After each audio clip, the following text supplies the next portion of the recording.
never get tired of that intro. Never, ever, ever. Chris Gard is the man. People aren't familiar with his work. All right, let's see. Let's get everything all back set up over here, and we will get the stream started, everyone. All right, so we are back once again this week to play some Cabela's Pro Hunts. Actually, let me just change some stuff around really quick on my other end here very quickly. And we will go that layout. Perfect. Okay. Yeah, we don't need my face in there or anything like that. So, all right. Where we left off last time was first week we had the southeast United States. We were looking for things like white-tailed deer, a couple black bears, some wild boar. Then we traveled to the northeast of places like Maine, northern Michigan, Minnesota, Quebec, Ontario, stuff like that for things like moose, caribou, and the American black bear. And this time we are moving down to the American Southwest in northern Mexico, places like West Texas, New Mexico, Arizona, Nevada, parts of California, northern Mexico, much more dry and deserty kind of area. And this time we're looking for the American pronghorn and the desert mule deer. So let's see. What are our first objectives here? Okay. Let's see. Hunt one 6-inch pronghorn with a recurve bow. All right, let's see. Get just a little bit higher.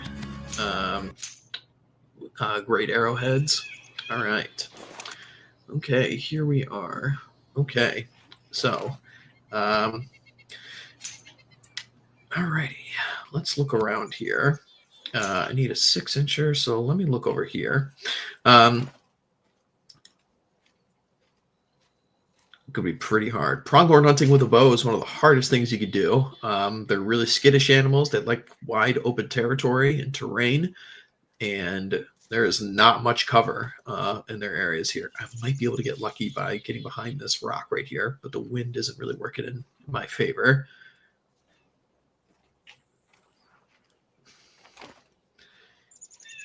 These are probably a Sonora pronghorn or something. I think there's 2, maybe 3 subspecies. I don't think SCI recognizes any of them, though. I think they just recognize the one. Oh, okay, here we go. There's one right there.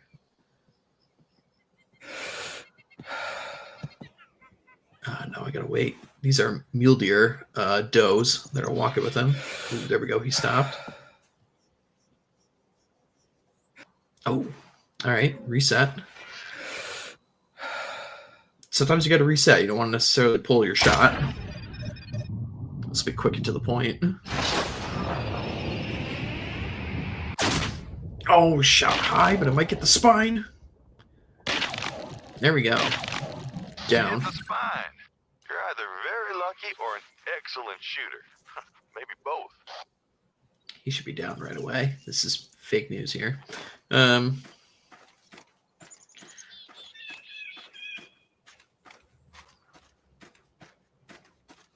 Too much hunting here recently. You should try your luck somewhere else. Let this spot cool down. Yeah, he should have dropped right away from a shot to the spine like that. Oh, there's some other game over here, though. I don't want to scare it necessarily.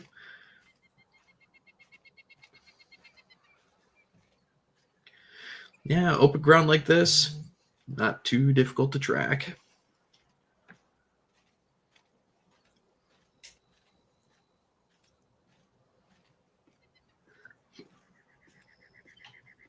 Oh, there he is.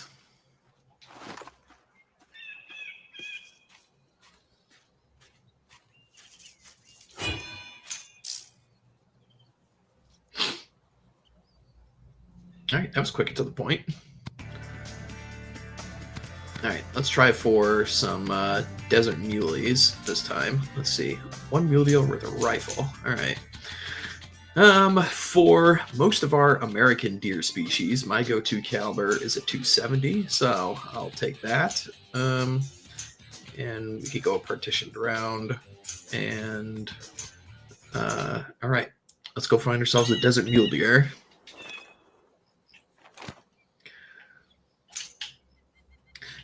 Mule deer are larger than your whitetail deer. They have bigger racks and they get bigger, just in stature as well. And mainly the reason for that is because they live in more cold environments. Mule deer really like the American West, like the Rocky Mountain region. It actually benefits you as an animal to be bigger in warm environments because it prevents you from losing heat as quick. So mule deer can be a little bit more bulky. They're a little bit more aggressive. They have really sharp hooves. They can actually use to kick attacking animals, and their racks for the bucks get much bigger than your whitetails. So there's also a desert species of muley, and then desert whitetails as well. But the desert whitetail is often called the Coues whitetail deer, and the desert whitetails get generally a lot smaller than your normal whitetail deers, mostly because food is much harder to come by in the desert. So animals tend to get smaller in desert environments as opposed to bigger. Think back to your Ice Age history. All the mammals in the Ice Age were huge. Mammoths, deer, bears, sloths, your various cat species. Everything was much bigger than its modern day counterpart. Let's look around over here. I don't think there's any over here though.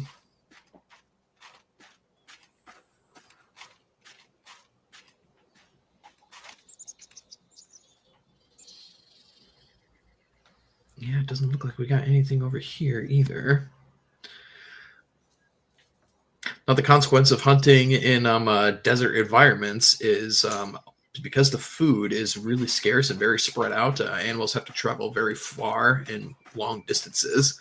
If you're going to hunt in a desert environment like this, the most common method is to hang out around a game trail, an area that animals will often walk around, whether it's to a food plot or more often a water source in environments like this. But a lot of desert animals also have adaptations to get a majority of their water from the plants they eat as well. So each environment provides something difficult and different. All right, looks like... boy, I don't have much time, apparently. I guess I got a time limit on this one. I think there is a deer in this group up here, right, though. Let's get in this. Yeah, there's some does down there, at the very least. Let's take a look. Yeah, that's a buck right there. He's behind this cactus, though. Give him a call, see if he can turn around.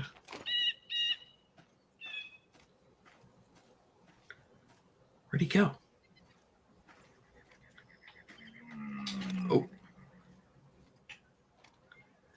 Oh, I gotta shoot him now.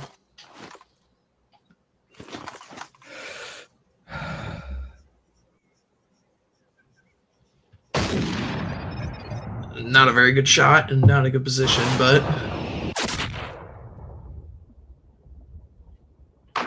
Oh, at least I nicked a lung, though. That's good. I'll take it. Lung shot. Nice and clean. Yeah, you almost always want to be aiming from a broadside like that, so it's easier for you to hit those vital organs. Shooting straight on like that, you actually have to penetrate way further with your bullet than you would if the animal is just sitting there broadside. So that is why you always want to wait for that clean backstop and a broadside shot, as opposed to the animal looking right at you, if you can help it.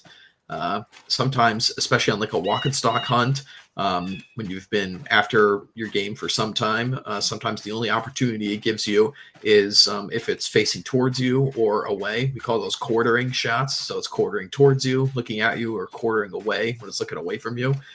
Sometimes you just got to make do with what you have, but ideally you always want to aim for that broadside. Just a small deer, though. In real life, I wouldn't shoot one of these. All right, so that was easy one as well. 2 mule deer with a rifle.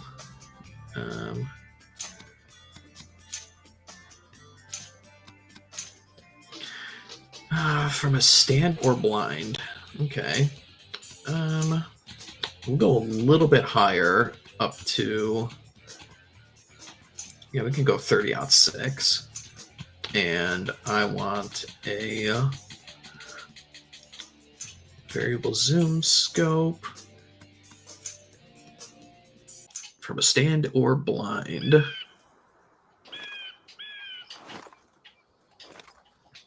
Okay, we might have some right here.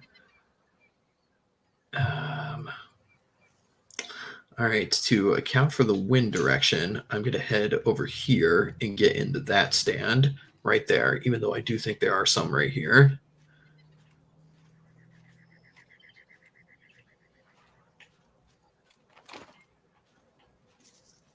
I got a serious scope on the rifle this time,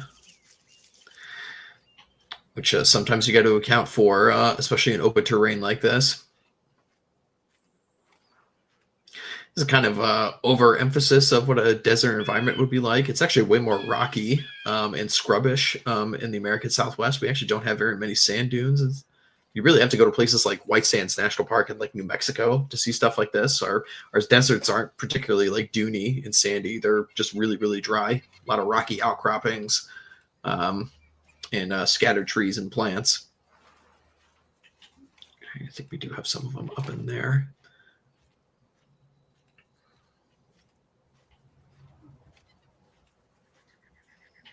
Oh shit, I think there's some over here too. Oh yeah, there is. That's a doe right there. All right. This is not going to be easy. I'm between like two groups of them. I got groups right here to the south and another group over here to the north. Not in a good spot right now. Oh shit, they're looking at me too.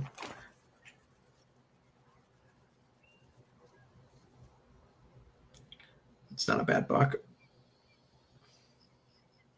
Oh, he's looking away.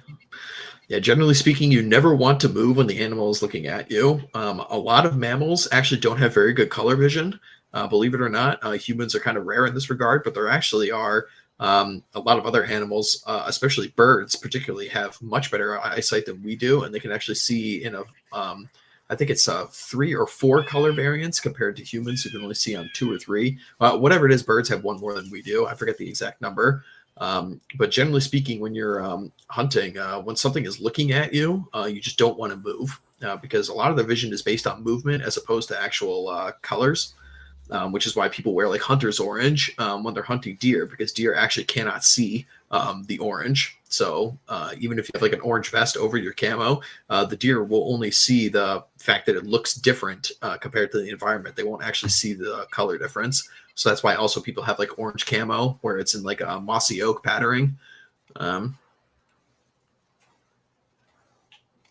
right, I'm going to try and get into the stand right here, but I've got some deer that are just beyond this ridge in front of me, and I got a bunch behind me as well. So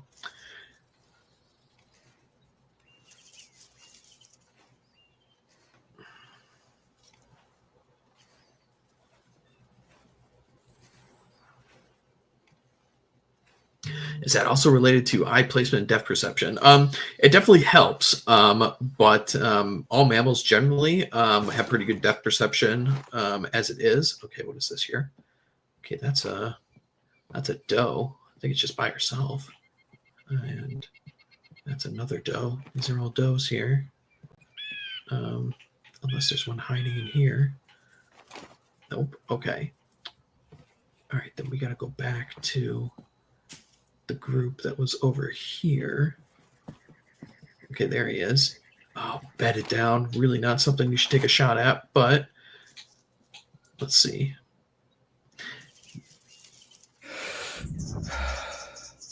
Oh, yeah, this is rough. Yeah, you really generally don't want to be shooting a bedded animal down. Really bad idea. But I will take this shot just to explain a little bit more as to why you normally wouldn't take a shot like this. So I should be way more steady here, by the way, as well. Sitting prone like this. This is making it a little bit difficult for me. Ah, shit, I pulled that shot. I think it went further back. Yep. Good shot. We don't recommend shooting a bedded animal, but you got lucky this time. No.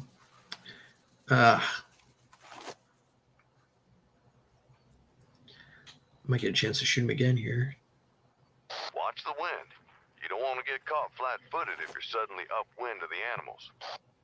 Yeah, he's like right there.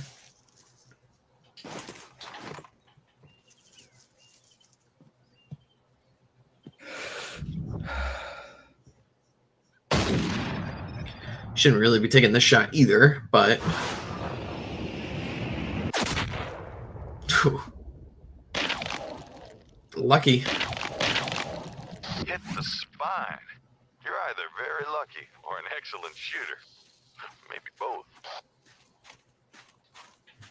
The main reason why you never want to shoot an animal that's bedded down is because often when a lot of these ungulates, like your deer, antelope, and other animals, when they sit down, they actually tuck their legs in against their bodies like that. And you run into an issue where you can actually shoot the leg in front of one of the vital organs and actually not get the penetration that you need. So you actually want it to stand up because that way it doesn't fold the legs in towards its body anymore and cause that problem for you. So, and then also you're just like your window of opportunity to actually, shit, I'm actually running into a problem here finding this guy. Let's see, I think he's, oh, there he is.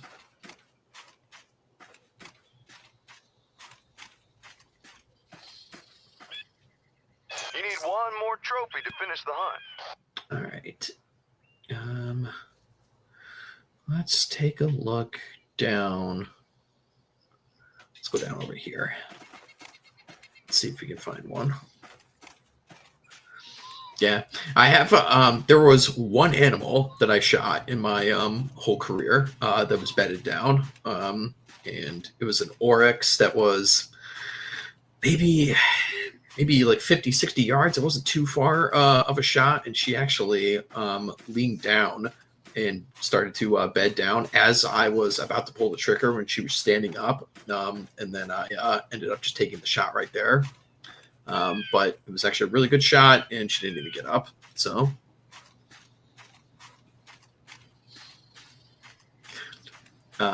do hunters scatter deer with a first shot like with birds? Absolutely. Yeah. I mean, generally speaking, that.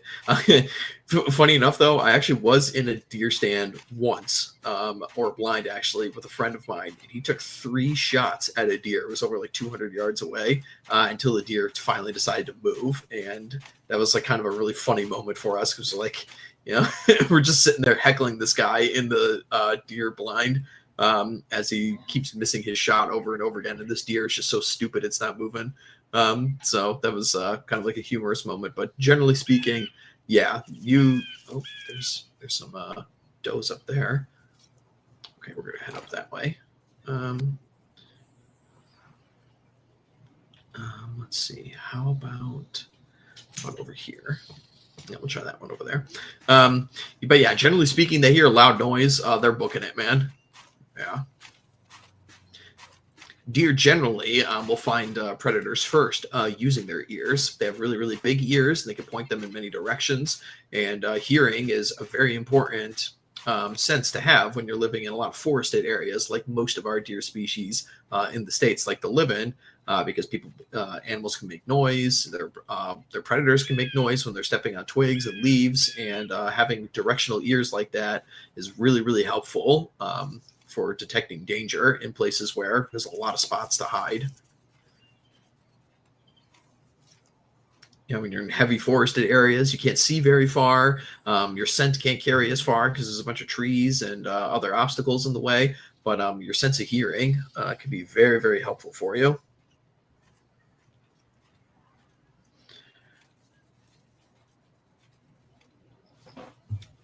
We're going to try and get in one of these stands right here. And hopefully I get a good angle. That's assuming, that's a pronghorn. I don't want that. Let me let out a call. Maybe there's a deer out here.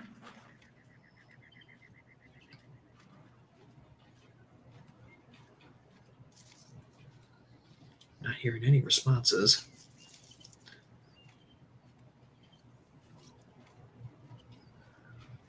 All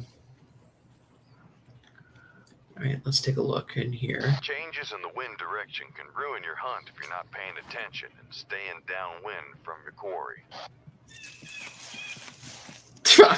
Convenient.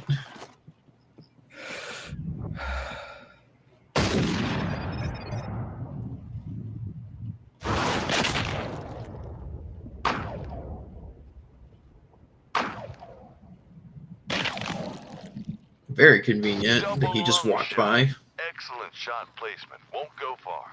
Yeah, he's not going far at all. Go down right about there. Yep, and here's our pink blood from the lungs.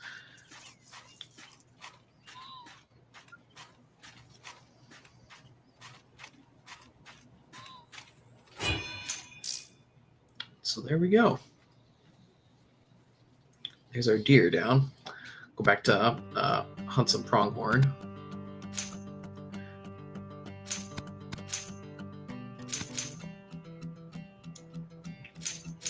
.12 gauge slug, pronghorn, eh? Would not be my first choice. But we're going to try it.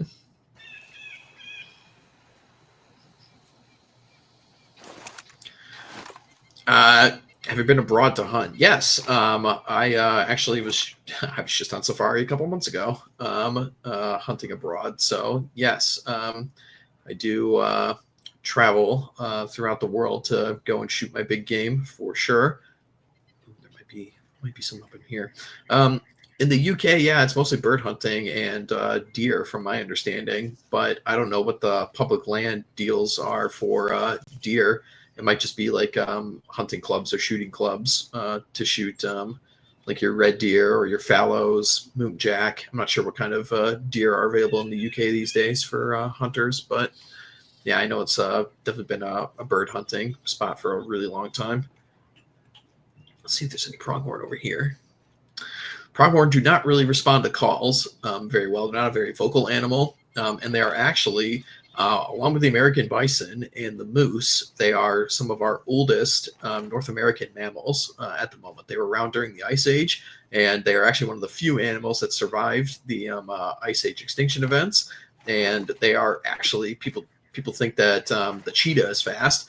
The cheetah is fastest in a straight-on sprint that can clock over 60 miles an hour, but over longest distances and stamina, the American pronghorn is actually the fastest animal on the planet. They can run at speeds of 50 miles an hour for a very, very long distance, and they just have incredible amounts of stamina. They live in the American West, and they roam in very, very huge herds often, and they travel in great distances in search of food. Let's see here. Yep, here we go. Here's one right here. Again, another bedded down one. We'll try and get close. I see Yiz is in the chat. Hello, Yiz.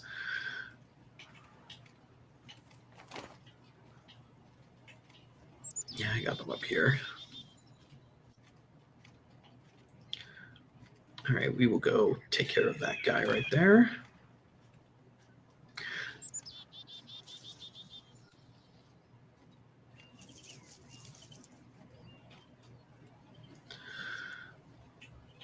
This is going to be hard here. He's bedded down, and I'm using a slug, which I really have to get close for. Let's see. I get lucky right here, though. Yeah, he's quartering away, and he's bedded down. I'll try it, though.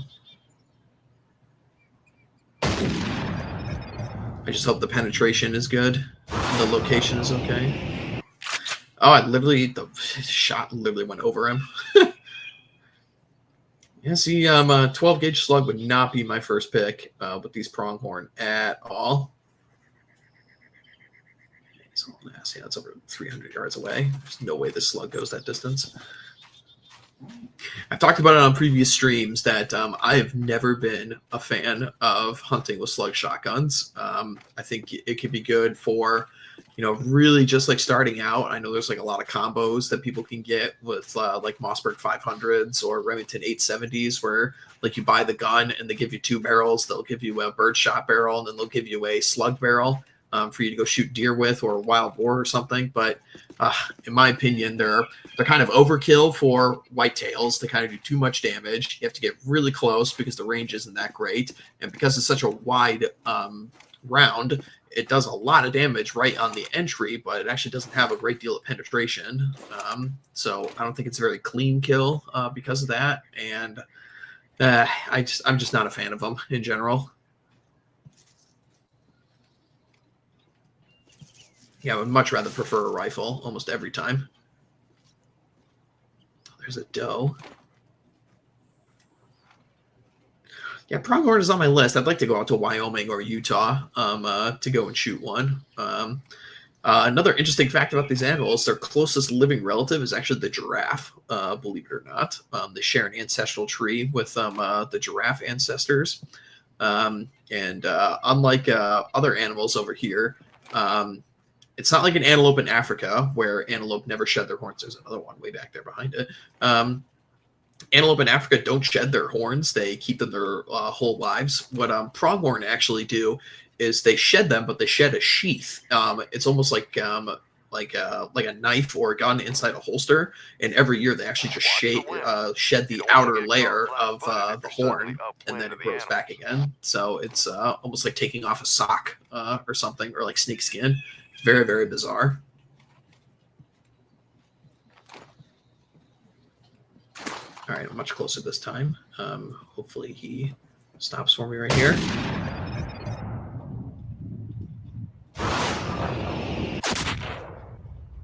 That'll be right on the money. Got those lungs, so he's not going far. Double lung shot. Excellent shot placement. Won't go far. And we'll go off and pursue. Hopefully that other one that was over there isn't going to run super far. I can go get that one.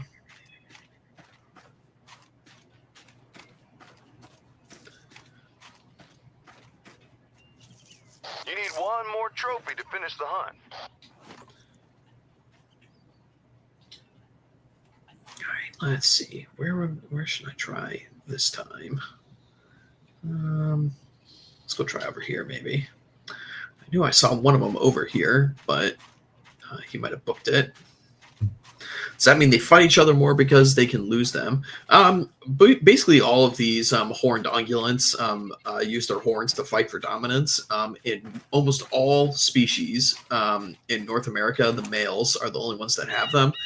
In Africa, you get some cases where both males and females get them both. But in North America, the only animals that really both have horns to that degree are caribou, and only in certain subspecies do they both have them. But like your bighorn sheep and your rams and your goats, the ewes, the females, they have really, really small. This is just a female right here. Yeah, they got really, really small horns. The deer, only the males get the antlers. But yeah, they use them for dominance. They'll fight amongst each other. They could potentially use them for predator stuff, but the main defense that the pronghorn has is just its speed. The only predators that they have in the United States are cougars, and it's only in woodland areas where there are cougars, because the cougars will not live and thrive out on the open plains. There's no cover for them. They can't creep close to their prey.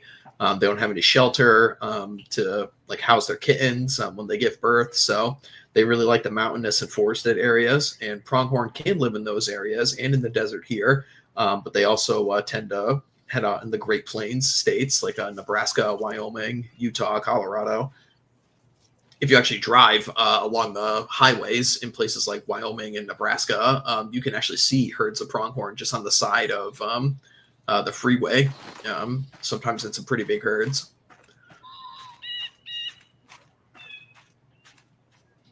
All right, let's look around here. Oh, those are deer all the way over there.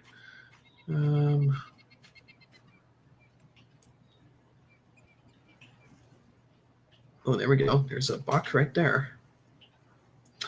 Okay, let's see if we can get close. Ooh, something's... Oh, it's just a mule deer. Yeah, I don't care. He can see me.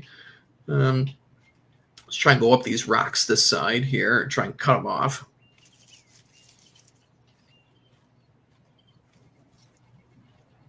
Hopefully we'll get in front of them and get a good spot for a shot.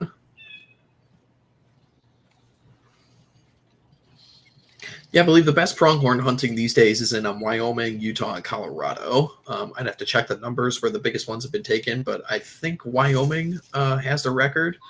I do know a guy in outside of Laramie, Wyoming, that does some pronghorn hunts. Is a professional hunter out there that does guides for people. One of these days, I might take him up on an offer to go and shoot one.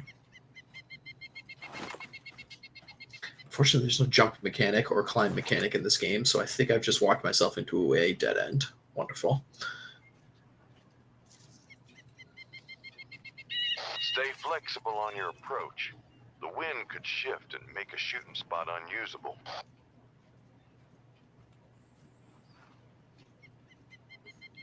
Hopefully it's going to let me walk over this. No! Annoying.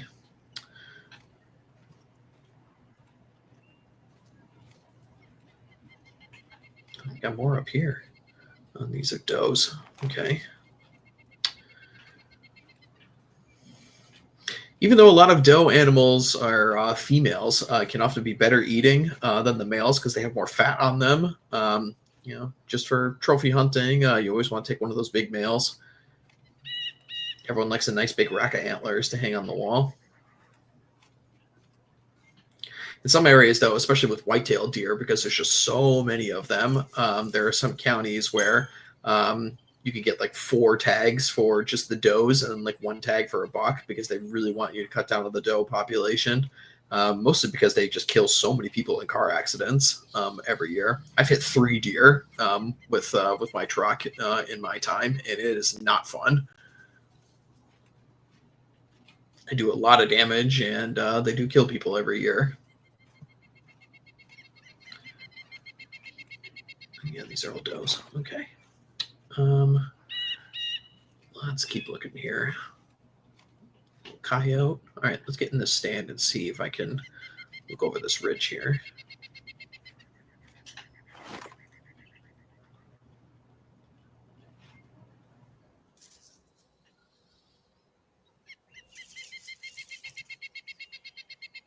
Yeah, looks like it's still just does in there. Okay, let's keep going this way. See if we can find that guy. Yes, everyone does like a nice big rack. Ain't that right, Wu-Tan? Or Wotan. Yeah.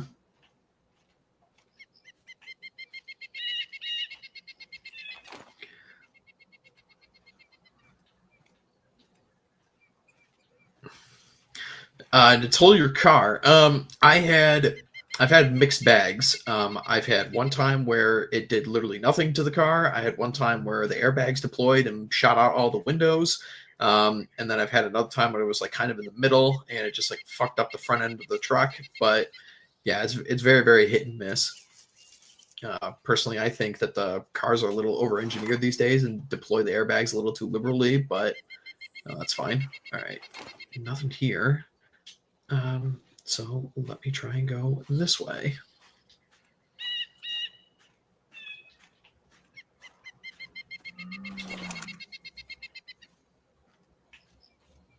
Oh, shit.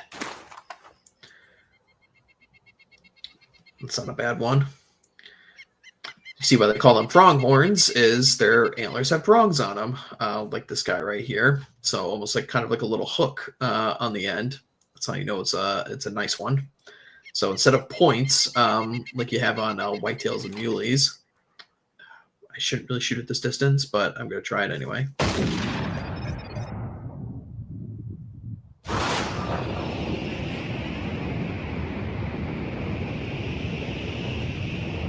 Oh, got him in the leg.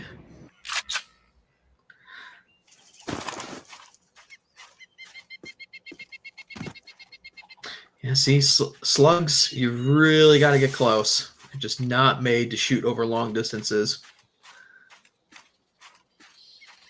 Still going to try and find this one that I've been tracking for a while. See if I can get lucky.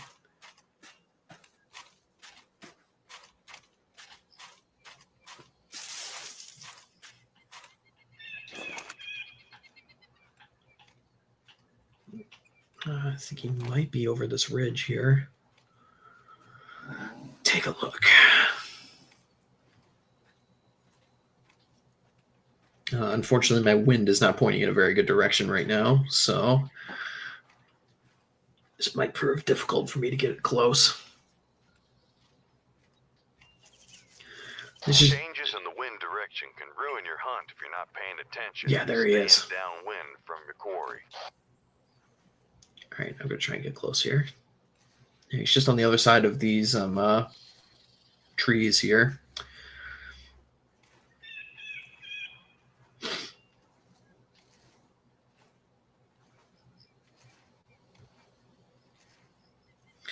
Yeah, this is just why I always go for the trusty rifle for any big game hunt. Always my preference. You get a lot of options with it, a lot of penetration. Just have to be a good marksman.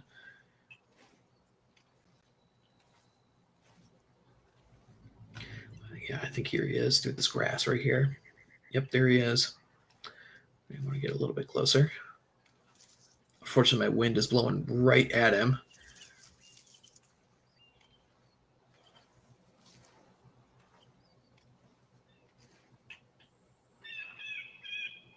Yeah, there he is. There's a couple of females too. All right, so he is like right here on the other side of this tree. I have no stands to take advantage of right now, so I just got to get close.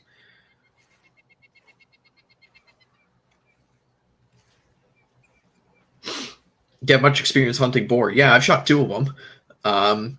And one of them in my backyard, funny enough, with just a handgun when it was attacking one of my dogs. That was several years ago. And then I shot, actually, I stabbed another one. So I've shot one with a handgun and I've stabbed one with a knife. And then I'm looking to do another boar hunt in a couple months here with the Florida OGC guys. All right, just a little bit closer and I should be able to get him. See you, Yiz. Be well.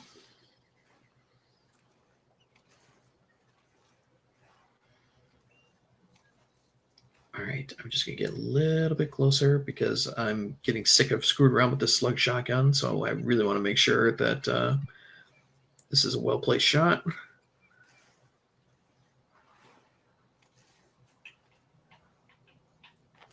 right, this should be good enough.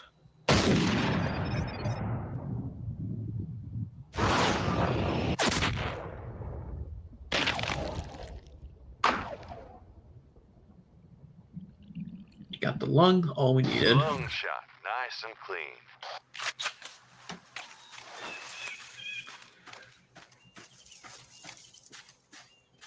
Yeah, you nick any of those major organs, the lungs or the heart, it is 100% fatal for one of these wild animals, for sure. Here's our pink blood again, which is a nice feature that I always liked in this game. The color of the blood tracks really nicely with the area in which you shot them.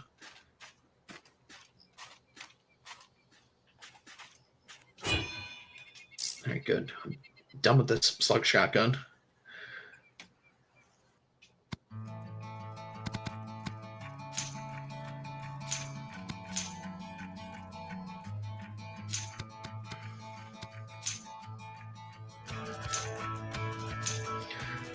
All right, and then I need a 270 for the next one, but I'll go to that in a minute. Let's see.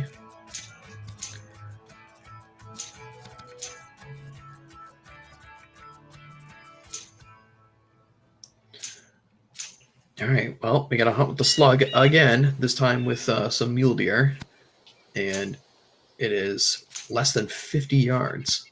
No small task. Let's see if any of them are right here.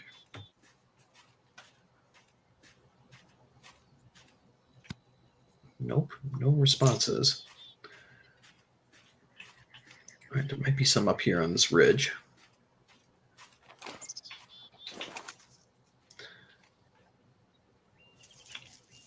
Less than 50 yards. Good thing I don't have to be in a stand.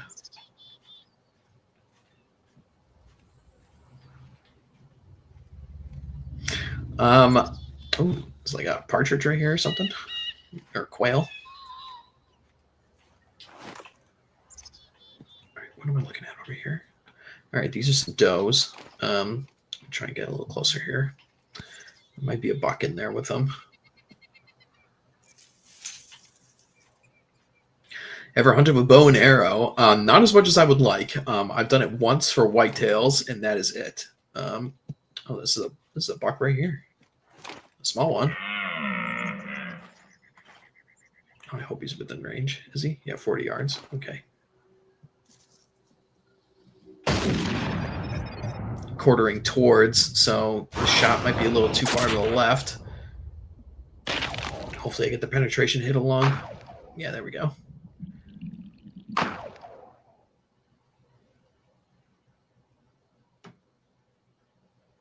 Double lung shot. Excellent shot placement. It won't go far. Yeah, normally I would never shoot a buck this small. You know, you always want to leave them for the next guy. You know, grows up in a couple of years, gets a lot bigger. So, yeah, something like this with only 3 points. No. Is yours.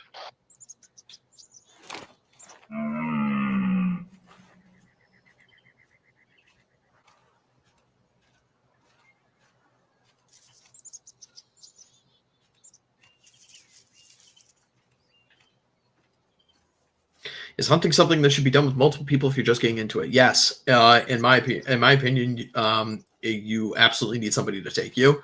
It's a very, very high barrier to entry sport. So if you are, if you're not going to have somebody that you know take you or go into a group, go through an outfitter, and the outfitter can set you up and down the right path. But if you're looking to go like with a group of people on like public land or something, go to like a local like sportsman's club or something like that and get involved there, and we'll have some guys go out and take you. But yeah, do not do it by yourself, man. You're just not going to enjoy yourself. You're not going to know a bunch of like little tips and tricks to make it more enjoyable for you, and you're probably not going to be very successful, and it's going to turn you off to the sport. So you really do need somebody to take you.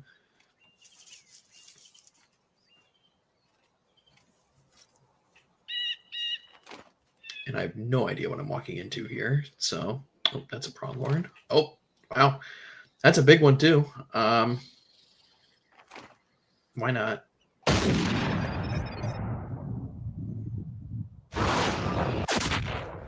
That's a really big one.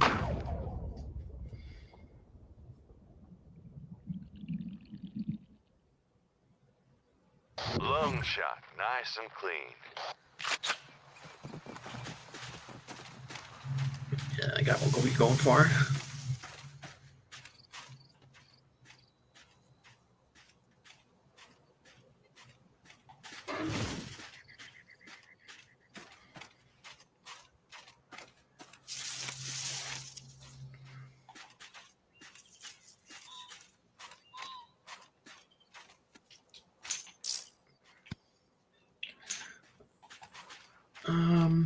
All right, now we gotta look around for another mule deer buck to find. Yeah, archery at the rubber targets is a great place to start. I remember I went to one of those as a kid as well, like a little summer camp thing for junior outdoorsmen and whatnot. Very fun. I think those are pronghorn up there. Yep, those are all pronghorn. Not what I'm looking for. Let's try over this way. Hopefully I get a response from that.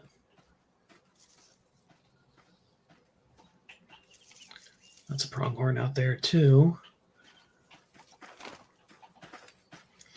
There's one advantage of hunting in wide open spaces like this. It's easy to spot game.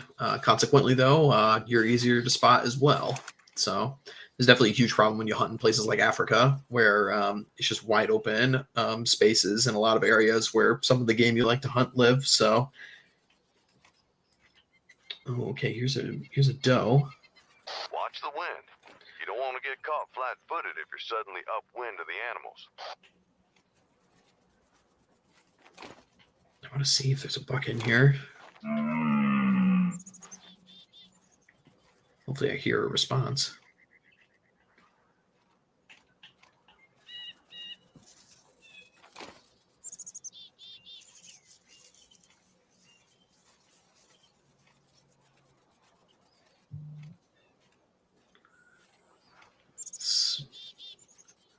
Here's some rustling up in the trees ahead.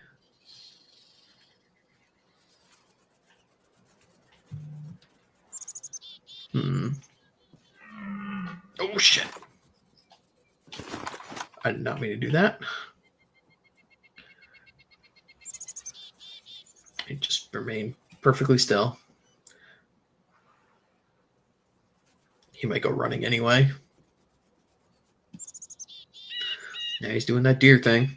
Deer will do this when, because I was mentioning earlier that they don't have very good color vision. It's based on movement. So what a deer will do is it'll keep looking at an area they think an attack is coming from, and they will stamp their foot on the ground to try and get you to flinch and try and get you to move. And if you move, they know you're there, and they're going to take off running. So, yeah. And they can do it loud, too. And sometimes they'll yip at you as well. Just any little thing to... It's almost like a staring contest you get into with them. It's like if you flinch, you lose.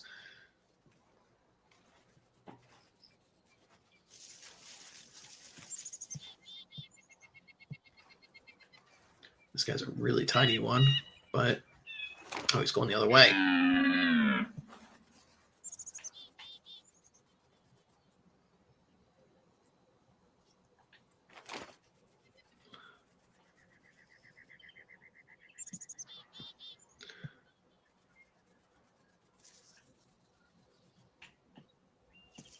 He's walking the other way.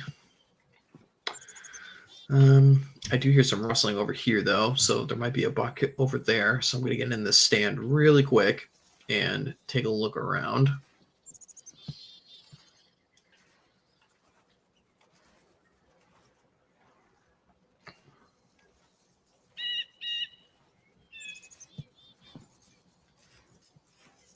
There is a buck coming my way. Oh, shit. Looks like a bigger one, too.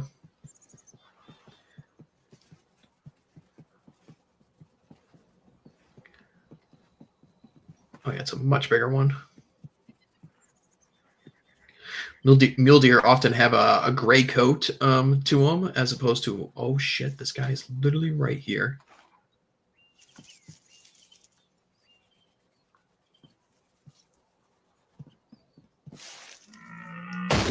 That's the best I was going to get. Shooting through cover isn't ideal, but...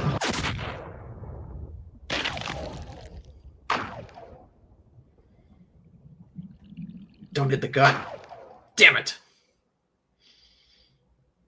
That's what happens when they could be quartering towards you like that. We always aim for a quick, clean kill. Next time, put your sights just behind the shoulder bone. He's still going to drop because I got him in the lung, but if you puncture that stomach, definitely does a job of fouling the meat. Which is unfortunate. But yeah, that's a nice buck, though. 6x5. Very nice deer. It's the biggest deer I ever shot was 11 points, so... Oh, we could do the Pro one here for the mule deer. Let's see. I need a ×6 scope on a rifle.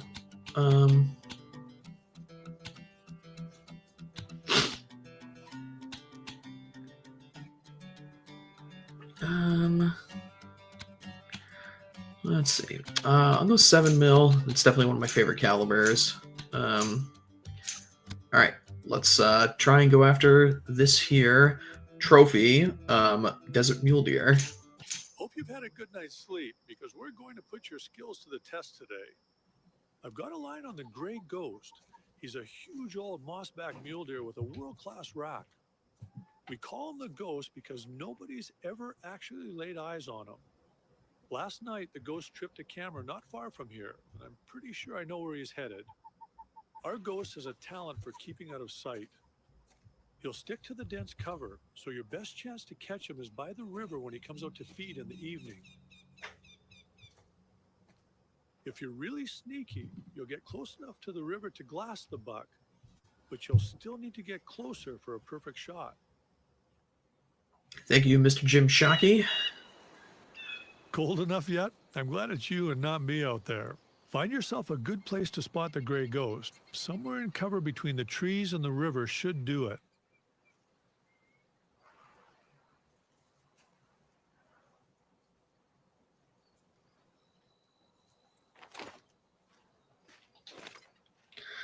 All right, let's take a look here. All right. Wind is pointing in the east, so I'm going to want to go somewhere like around here. This looks good. Get the binos out and scan the terrain ahead. He'll probably just follow this river gully all the way around for cover. This is something very, very common that you do in Africa because the seasons there are wet and dry. A lot of these riverbeds will dry up throughout the year and actually provides pretty good cover when you're trying to get close, especially in a place where you don't have as many deciduous trees or coniferous trees like we do in the United States. So cover is hard to come by in open territories like this, and these dried up riverbeds are perfect. Now that is one magnificent buck. Remember, mule deer are wary animals. He's going to check the area out to make sure it's safe before he comes out in the open. Keep out of sight. It's very true and sound advice, Don't Mr. forget to Shockey. take cover. Just because you can't see him doesn't mean he can't see you. Also a good point. Yeah, old Jim Shockey's probably the most accomplished hunter on the planet alive today. I think he's got at least 1,000 kills under his belt at this point. He's been running his hunting show for over 30 years now. A man I was fortunate enough to meet on a couple of occasions at various hunting conventions, and a really, really swell guy who's just totally passionate about hunting and getting people into the sport. Really, really solid dude. And I've had the opportunity to hunt with a couple of guys that I have hunted with him as well. And again, everyone just has nothing but perfect reviews of Mr. Shockey.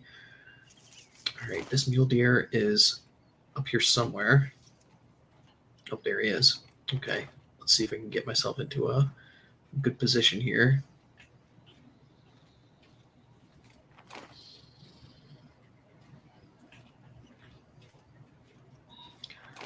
There he is. I may be able to squeeze just through here and see if I can drop him.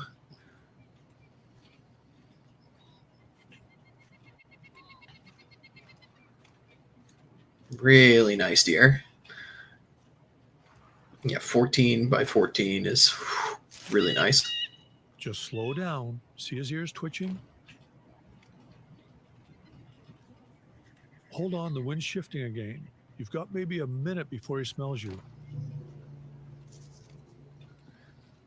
All right, I'm going to try and get over this ridge here, and hopefully I can get a good broadside. Oh, shit, he's looking right at me.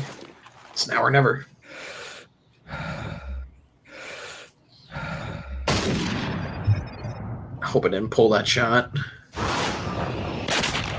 Nope, right on the money.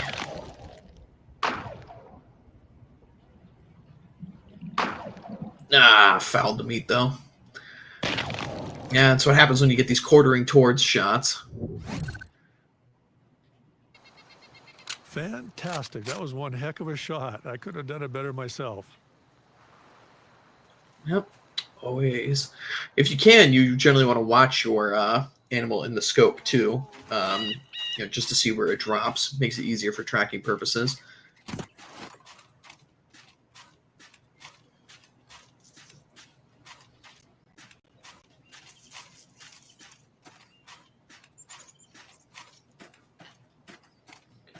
Oh, here's a pink blood.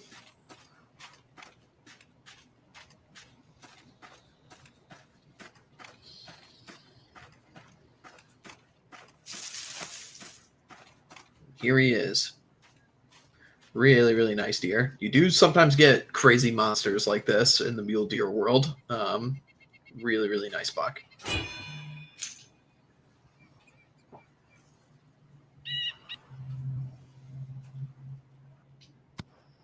You bagged yourself another amazing trophy today. You keep hunting the way you have been, and pretty soon you'll be a legend yourself.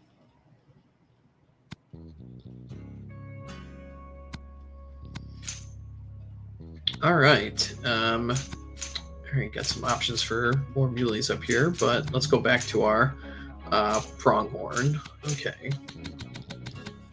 By 8 scope.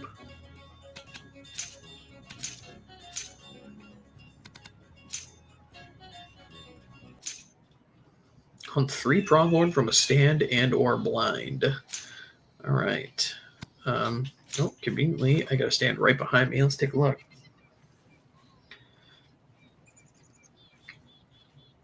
Are we the only mammals that can't just smell when something is approaching? Generally speaking, human sense of smell is not as developed as many other mammals in our family. That is true, but we got our big brains to accommodate for that. Oh, okay, we got some right here. These are does, though, I think.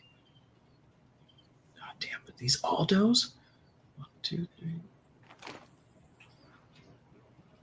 Oh, nope, there's a buck right there.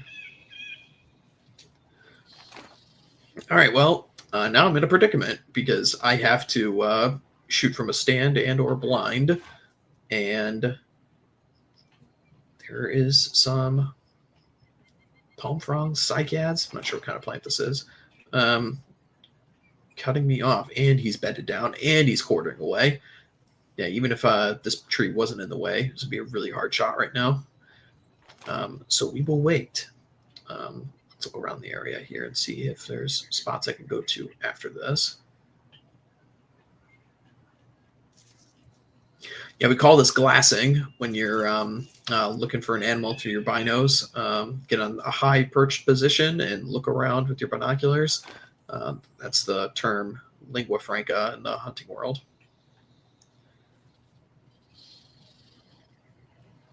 All right, these are all bedded down still. And, yep, he's still sticking right there. I could move over to that one, maybe? Where's that looking? No, it's looking in the opposite direction. Wouldn't be a good one. Could move over to that one, but I think I'll just wait. He'll get up eventually.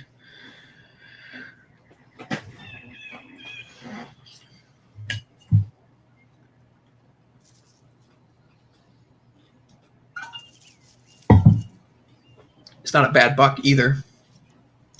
They do get bigger than that, but that is not bad.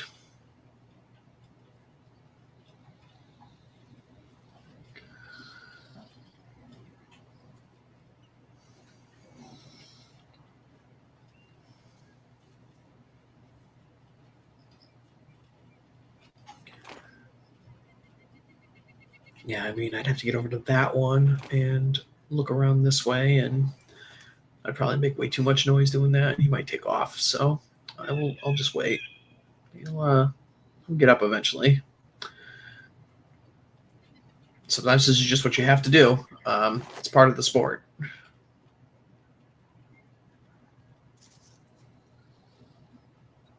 He has actually shifted a little bit more towards broadside from where he was previously.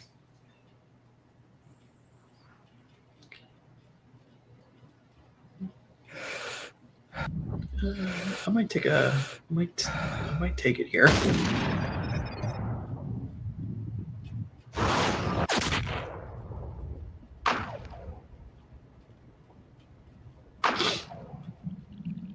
Quartering away, still got him, and bedded down. Good shot. We don't recommend shooting a bedded animal, but you got lucky this time.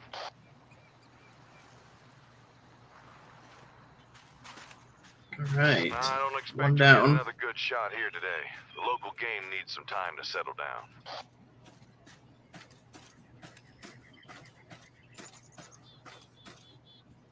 And where was his body? Oh, here we go.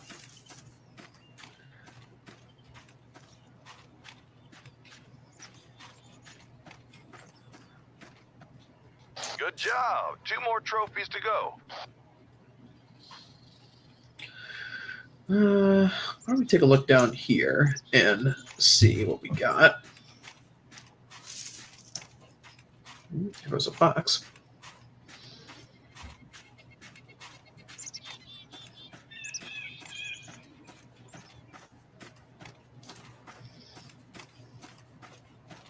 Stay alert for shifting winds. Keep downwind your target. Ooh, there we go. Couple more females. Let me take a look here. Oh, might be one over here. It's a female too.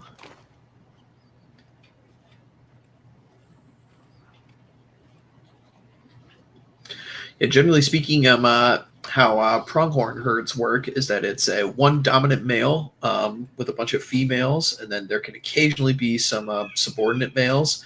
Ooh, oh, they're coming this way. That's a big one too. Ooh, I really, really, really need to push up to this stand here and drop them.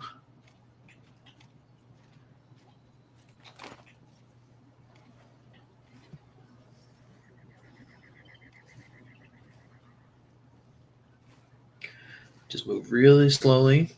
Wind is in my favor. It's not pointing right at them, which is nice.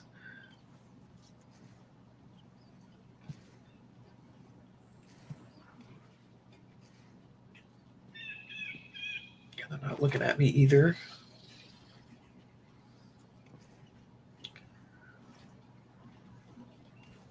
Hopefully that doe doesn't spot me in the front. Ooh, they're walking this way.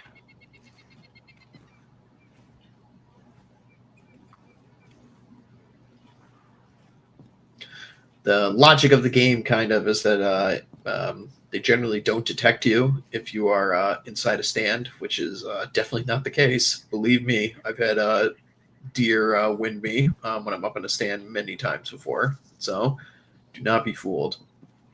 I'm afraid that as soon as they get in this thing, they're just going to run.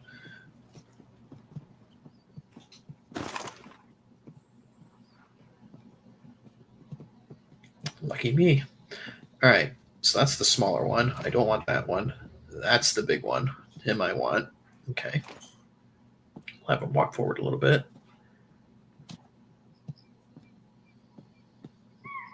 Shit. Shit. Just staying perfectly still. Yep, doing that stamp thing. Okay, it's now or never.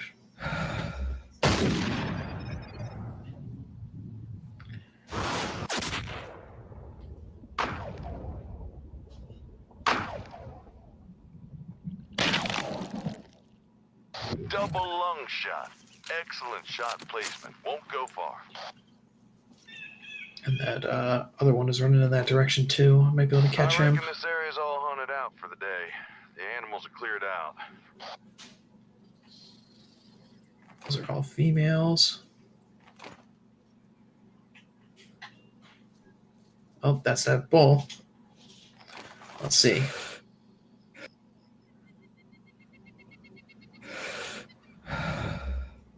Ah, shit.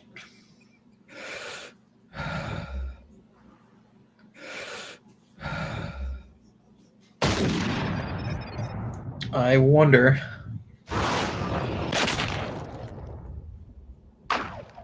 There we go.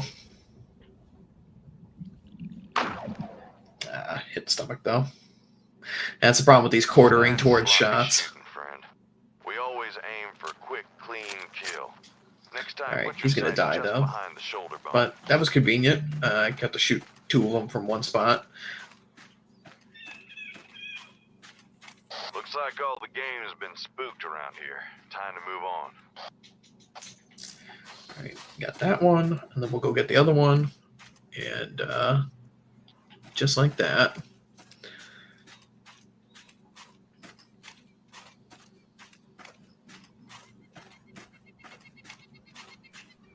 Is that him? Yeah, that is him.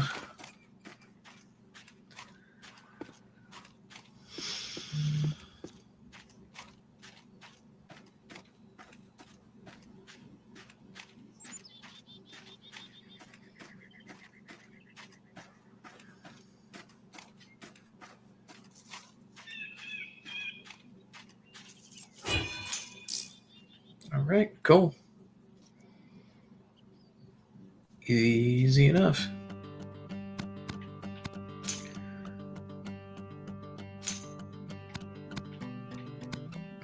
All right, let's go with this one really quick.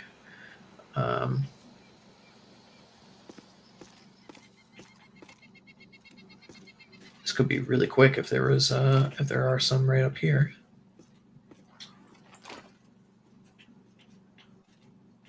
Yeah, this could be a really, really quick one if there is a pronghorn right here. Could be some deer, though.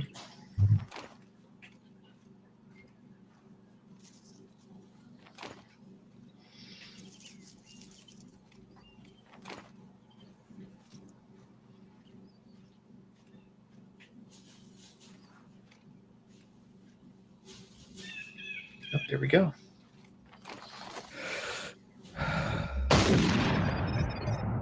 Shot might be a little high. Yep. I think I can get that spine, though. Yep.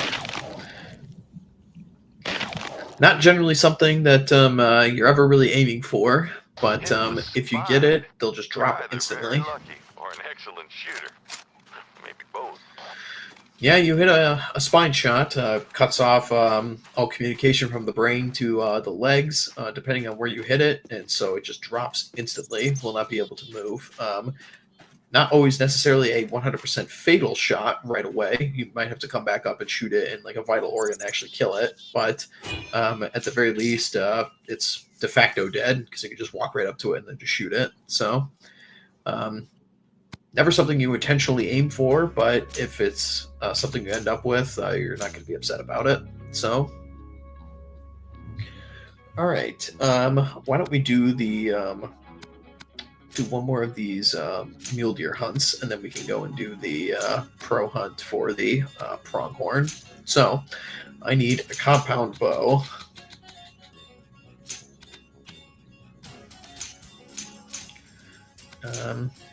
Hey, Nuke's in the chat. Good to see you, my man. All right, compound bow, 700 grain broadhead, and ooh, I might get lucky, and I have some right over this ridge. Yeah, what Skyrim expansion is this? Yeah, exactly.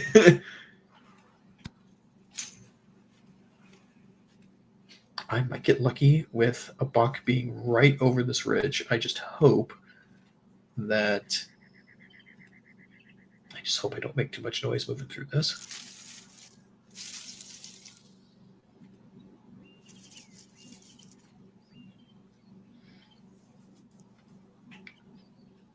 That's a doe.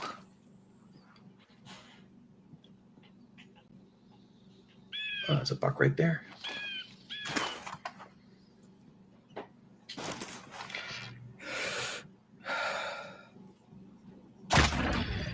Normally would not take this shot either, but should be enough to get the lung, though.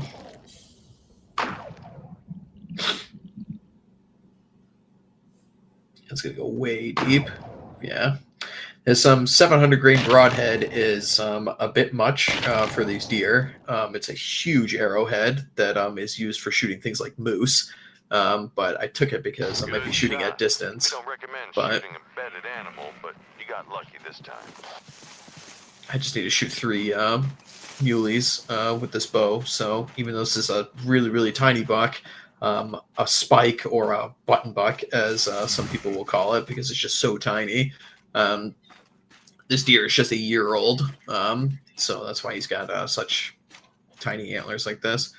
But 2 more trophies needed to complete this hunt. What we gotta do? Well, we gotta shoot what we gotta shoot. So, all right, let's head over this way. All right, I think I saw something else in the chat over there. Would you not aim for the spine for the same reason you wouldn't aim to shoot the gun out of someone's hand, or ethics reasons? I mean, the thing is like it's a really hard organ to aim for. Number one, also like, all right, so imagine you're shooting at distance, right? If you miss a little bit high or a little bit low when you're aiming center mass for the lungs, then you're guaranteed to still hit something big. If you're just aiming for the spine, you pretty much, your only margin for error is much, much thinner. So that's the main reason why nobody ever really goes for it. The other thing too is that the spine is one of your thickest bones on your entire body because it's one of the most important and protects all of your major nerve endings traveling from your brain to the rest of your body. So it's a really thick bone as well. So it could be really hard for you to actually break it, which is the same reason why people don't shoot animals in the head either, because you really have a very, very tiny area of where you can aim and a really thick bone. It's actually really difficult to break through. So the spine is kind of one of those things that if you are shooting and your shot goes really high and it just happens to nick it and the animal drops, like, you'll take it, but it is not something you are intentionally trying to aim for ever.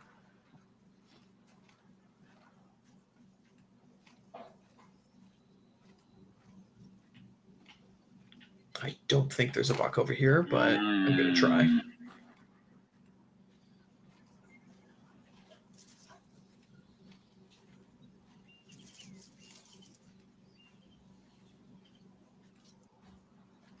All right, let's take a look here. I don't believe so.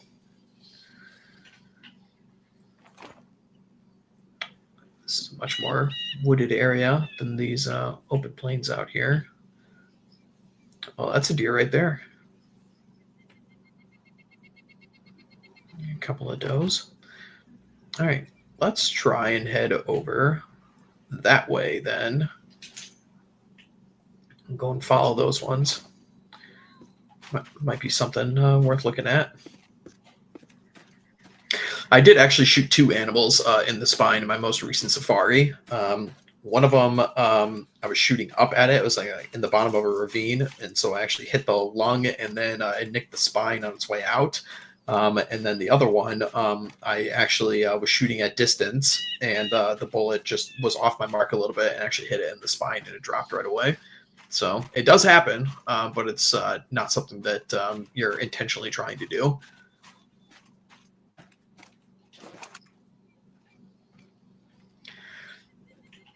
Are people bitching about the black bear hunts now being open for business, Dave? Well, the damn well should be. We have way too many of those things.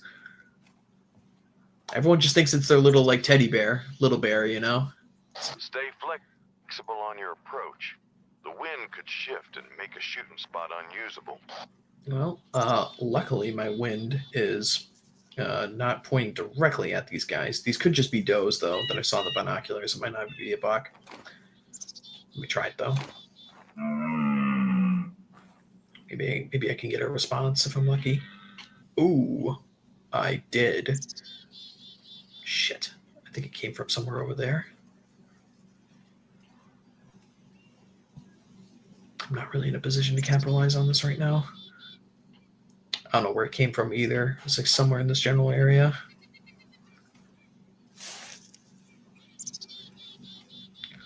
All right, let me try and see if I can get into one of these stands over here. Oh, that's a doe.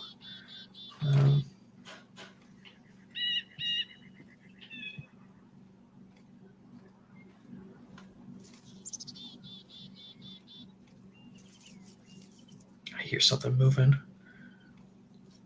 All right, let me try and get in this stand, hopefully.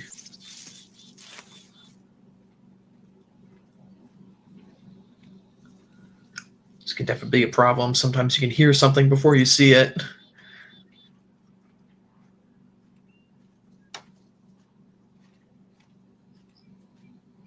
All right, hopefully I can walk on top of this.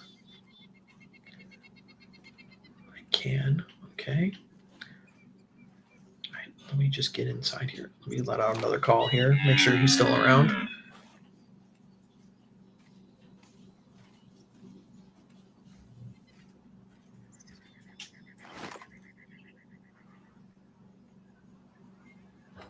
Shit, he didn't take off, did they? Oh, that's a pronghorn. There's a doe. Well, pronghorn don't respond to calls, so it's definitely not. It definitely wasn't him. God, where is this buck? He's in here somewhere. Oh, we got one way out there. Little tiny one. Button buck at 180 yards. Yeah, there's no way. There is no way. Not with a bow.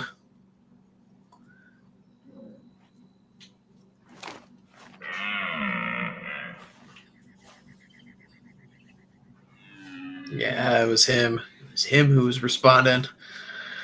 Ah, okay. At least I got my answer. I thought it was going to be something a lot bigger than that.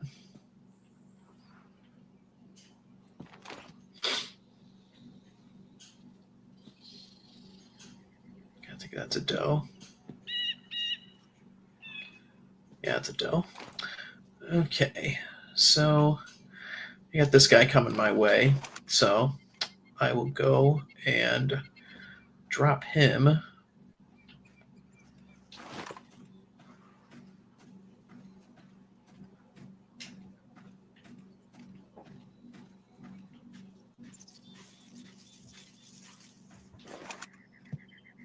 He's coming through here.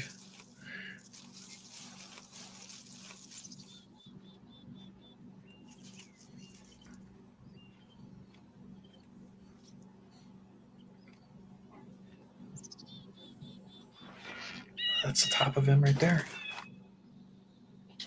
Shit, I don't know which end is his head and which end is his ass. If he's moving this direction and he's down. Yep, that's his head. Okay. All right, I might be able to. Oh, no, he switched. All right, let me get a little bit closer. Oh, good, he's making a lot of noise. Should be able to help me get a little close. Generally want to move when they move.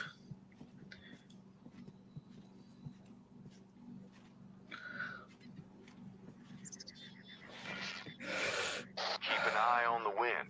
You don't want to become...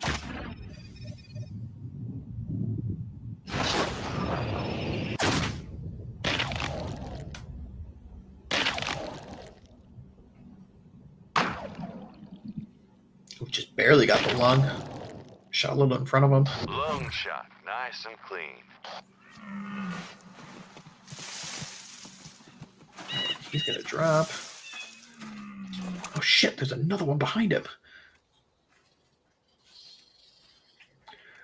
Like through here. Alright, maybe I'll get lucky. And that other one wouldn't have been totally spooked. I doubt it though.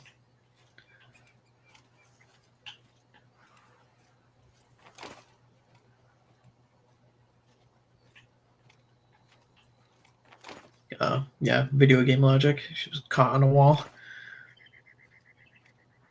Yep, there she goes.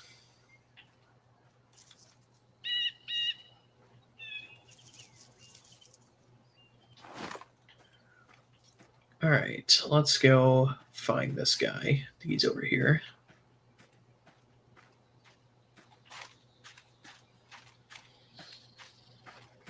Here we go. Get one more trophy and this hunt is yours. All right, let's try over here.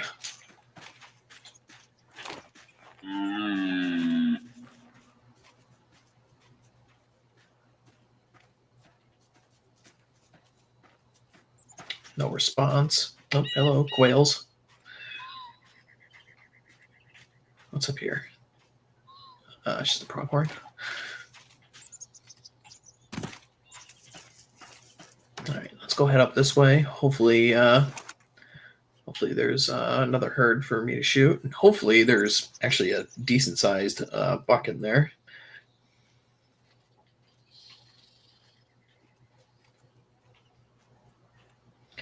Yeah, I never like shooting these button bucks. They're not really good eating, and you'd rather just leave it for it to grow big in 2 or 3 years.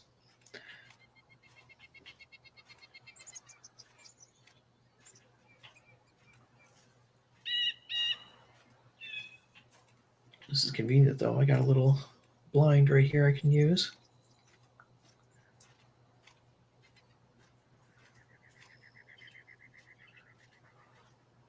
I think there's one down there.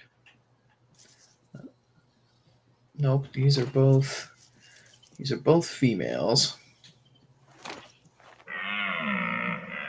This is kind of what you're looking for, though. This is actually reminds me totally of something you would see in like the Kalahari or South Africa or something like that.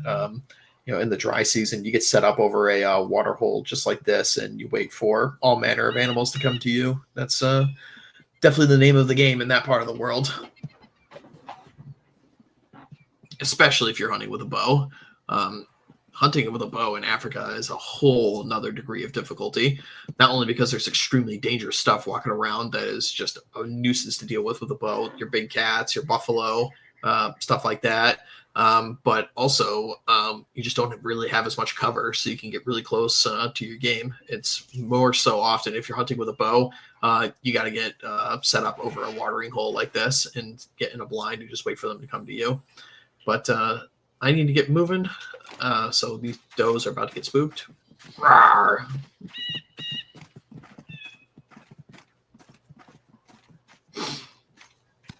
All right, let's try this spot.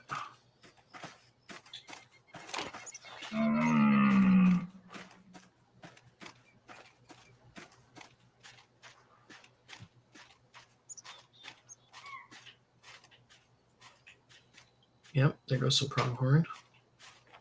Take it off.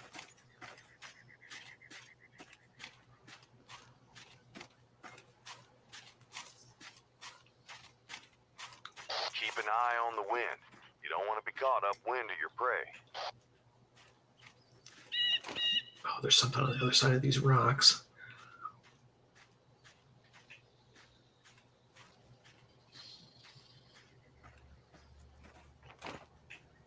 That's another pronghorn. I'll leave him.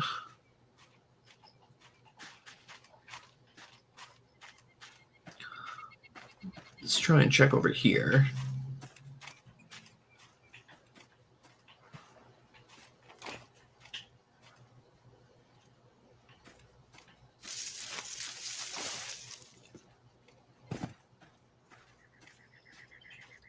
Nothing over this water hole either.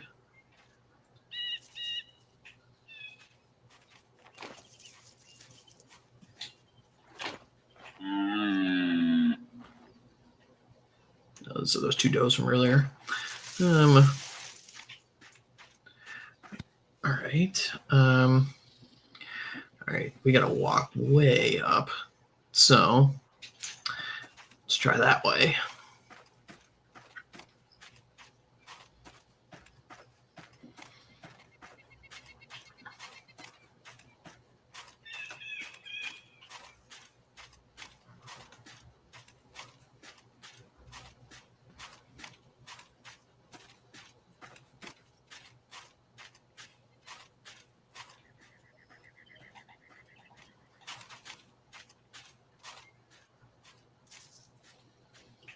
I think that's that same pronghorn buck making some noise over there.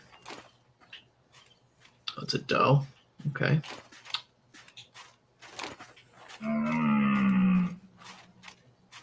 Just occasionally putting out a call here, see if I get a response from anything.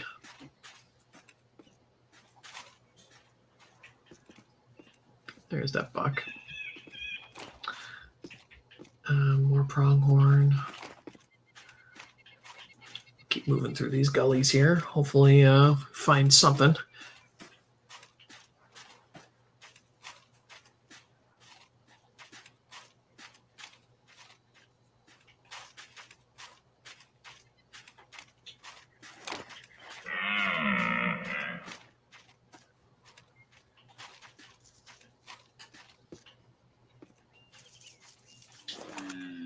Ooh. Shit. I'm in a bad spot here. I'm in a really bad spot. I got a response. It's up to the left, and my wind is blowing right in that direction. Let's see if I can try and get in this stand here and get a better look.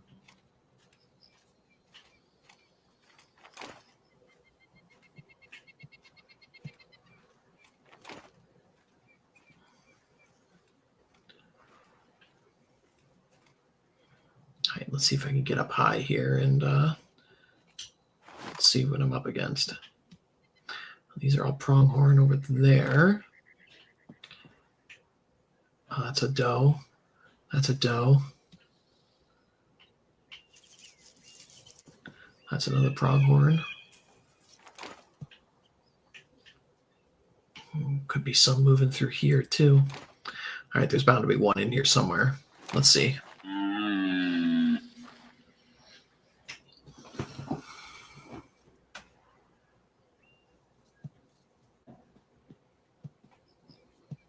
No response.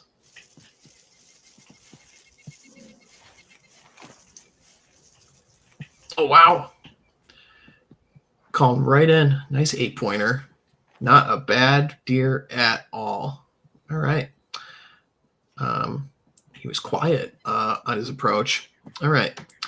Let's see if he gives me a broadside here. Yeah, normally he would. There's no way he'd be walking this close when I'm just sitting in a thing like this, but game logic. Oh, shit. That's going to be too low. I pulled it. It's going to be too low. That was close, but still off the mark. You need to practice your marksmanship to ensure. Let's see if I can get a special lucky shot right here. 2 in front of him. He'll die of blood loss, though. That's a shame. Sloppy shooting. Painful, too. Next time, wait till your target stops and make sure your target. I mean, he's got 2 huge arrows in him, though, so he's going to die. But not in the quickest and cleanest way possible. Yeah, see, no pink blood. Nothing hitting the lungs. Nothing like that. But he got stuck with 2 arrows, and he's going to bleed out.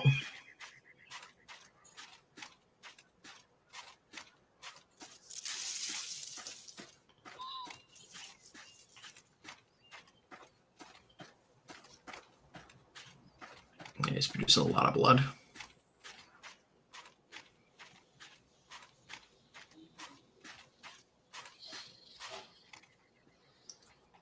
This way. Maybe? No, I think he went the other way.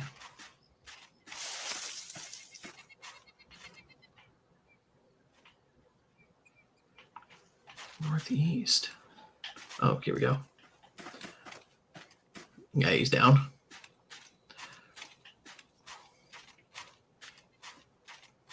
Just a long distance to track, which in real life would be much, much, much more difficult.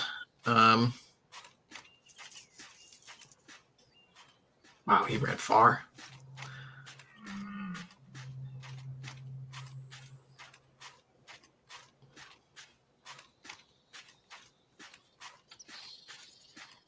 It's about accurate, to be honest, of how far they take off.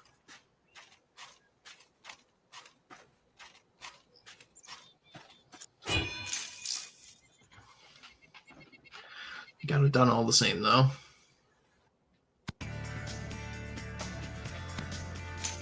All right, I need 7 mil.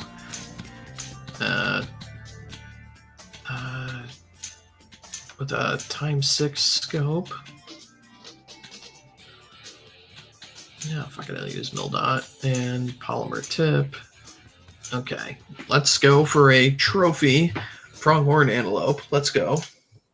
Man, have I got a treat for you. There's this pronghorn. We call him Airplane because his horns are so wide they look like he's got wings on his head. And I know where he's been grazing with the rest of the herd. It's going to take some doing to get up on him. Those pronghorn, they've got great eyesight and hearing. And once they see you, hey, they're going to head to the next county before you can blink. Thus, you're going to have to get within about 200 yards for a sure shot. All right. Well, you have your work cut out for you. Use the cover as much as you can. Rocks, brush, gullies, ravines, everything. In fact, you better be ready to crawl, sneak, and hide, because if Airplane sees you, you've got to freeze up right quick, or you'll never get close enough. You'll need to get within 200 yards to take him down. All right, let's try it this way, because that's the way the wind is going to help me.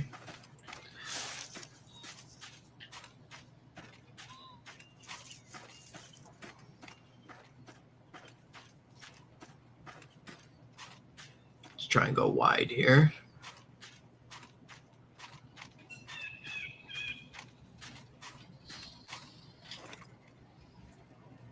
Yeah, we'll try from this blind right here, I think. Hopefully I'll get a good shot.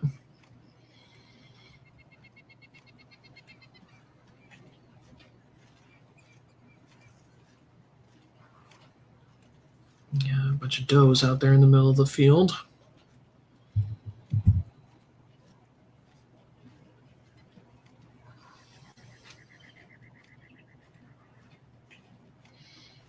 I think he's right in here somewhere.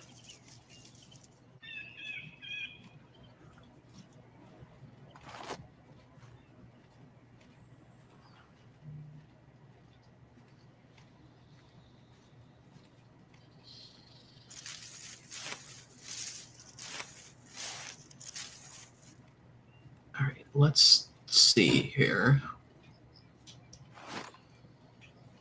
Okay, there's all the does.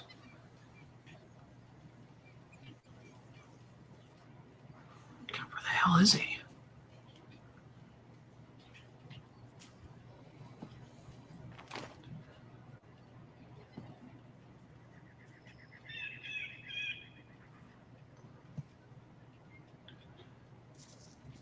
He's got to be out on the other side.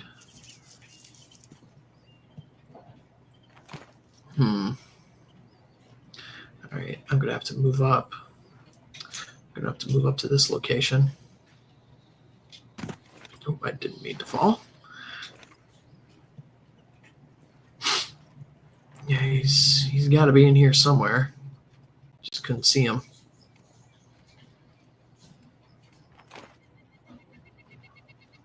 I'll try looking over this ridge.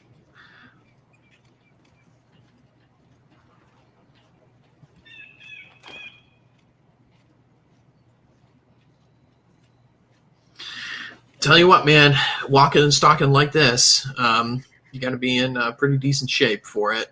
Your legs can get sore really quick walking around like this, crouch down and whatnot. Got to have strong legs. All right. I hope this blind is looking outwards, not towards me. I can't really tell from here. I think it's looking out, though.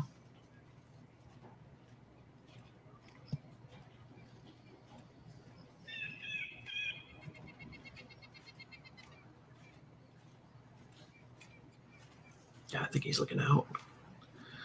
All right, let's see if we can find this buck out here. Oh, there he is. Oh, broadside 2. Hold on. That should be money. There we go. You can also see why it's really hard to be aiming for the heart as well, too, because it sits so much lower. The lungs are where you want to shoot for sure. Smoked him. That shot was a thing of beauty. Track him down and claim your trophy. Yeah, he's not going far. All right. Yeah, oftentimes when you actually hit the heart, it's because your shot actually went a little bit lower than your desired target, but it happens. That's why the lungs are always the go-to. They're big organs, take up a huge surface area, and it's fatal when you hit them. So,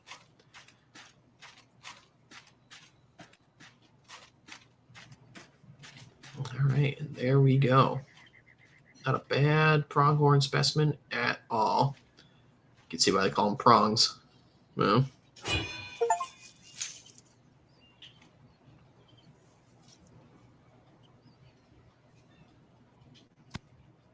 Congratulations. You worked your butt off out there, but in the end, it was worth it. Nice job. Real nice job.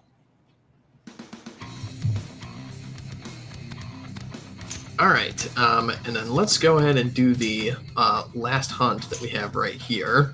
This is going to be difficult. Hunt 3 10-point plus mule deer. Wow, that's going to be hard just finding that many. All right, and I need a 30-06. We'll go partition load, and I'll do a variable zoom scope with a deer call. Purchase that just for later. All right, let's give it a shot. And I got some right over this ridge already.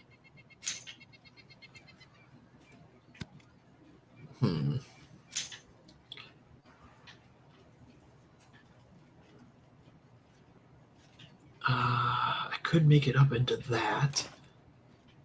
Yeah, let me try that.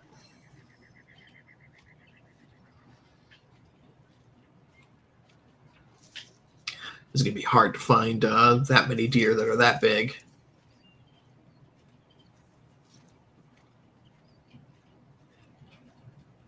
It's a serious scope I got on the end of this thing, too. Yeah, usually the idea of having like a variable zoom scope on like a hunt or something like that is very uncommon, to say the least. You know, you're generally not like going to be like screwing around with your scope or anything when you're out on the hunt or anything like that. Ooh, they are looking right at me. They usually just have your scope, it's set in, you can make adjustments from there. But oh, there's a big one in there. Okay, I just need to not move. All right, that one's big enough. Oh,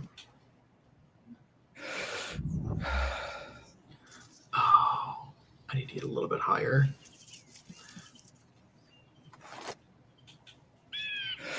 This will work.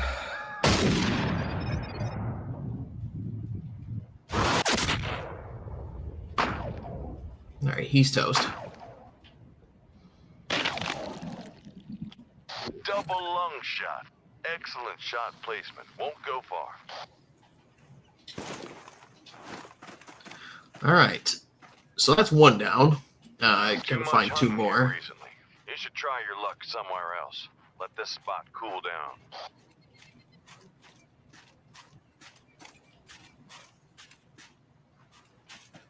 Pink blood for the lungs. There he is. Okay, cool. All right, one down, two to go. Great. 2 more to go. All right. I'm gonna check.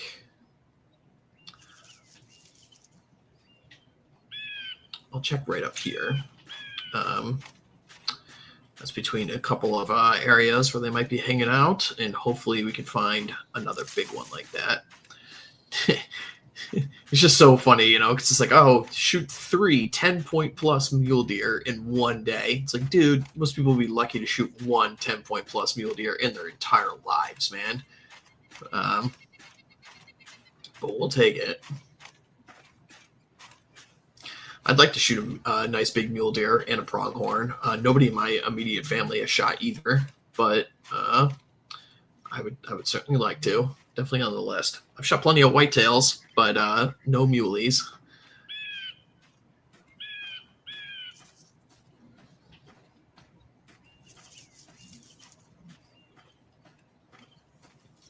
All right, I'm going to get up here in this stand and let out a couple calls, see if there's anything up on the edge of this mountain here.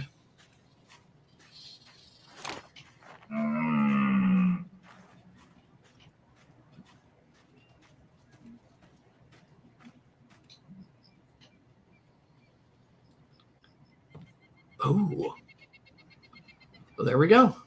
Got another one. What distance is he at? Oh, 133 yards. That's not bad at all. He's facing towards me, though. I'd much rather wait for a broadside if you can give it to me.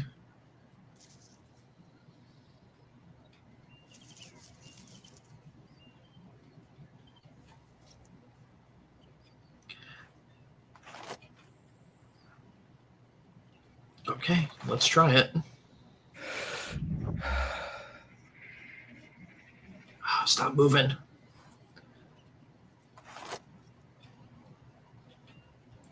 Also, generally want to wait for the animal to stop, especially when you're at distance. Even the slightest difference can make all... Shit! I think that shot is a little to the left. Yep. I might get the spine, though. I might get lucky. Yes! You hit the spine. You're either very lucky or an excellent shooter. Maybe both. All right, well, he dropped right there.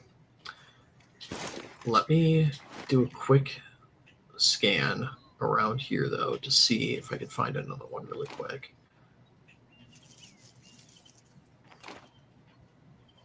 I don't think so. Okay, let's go get him. Well, conveniently, the first 2 deer I found were 10-point plus, Changes which in has the wind definitely not direction been really the help if you're not paying attention and staying definitely down not been the wind. norm for hunting so Looks far like all the today. game has been spooked around here. Time to move on.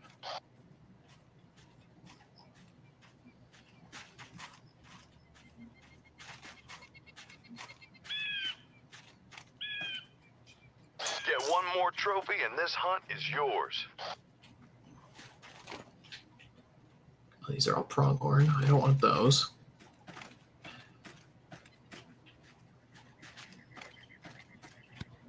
All right. Let's see. I think my best bet would be to look out over down this way, far away from where I've been hunting so far. These are all just pronghorns, so we can leave those be.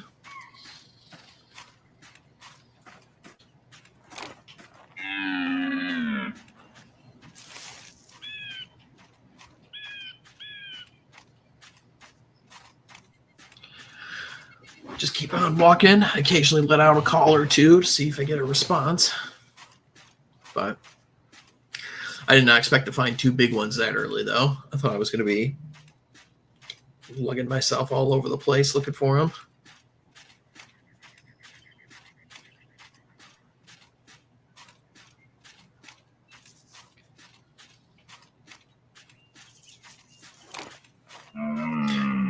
Do I have any thoughts on boar hunting? Be more specific, Saxon Hale. I have a lot of thoughts on boar hunting. I've done it many times. It's quite fun. I would definitely recommend it if people are starting out. If you're an American, wild boars or white-tailed deer are definitely your 2 best places to start if you're going to start hunting big game.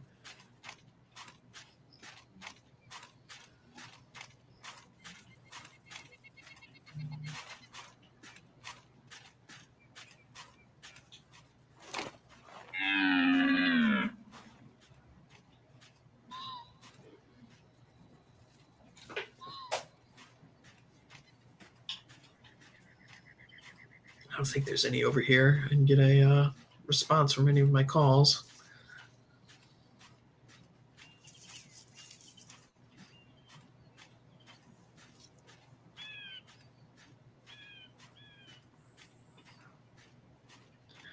I hear I need a full-on kit for it, though. NVGs and everything.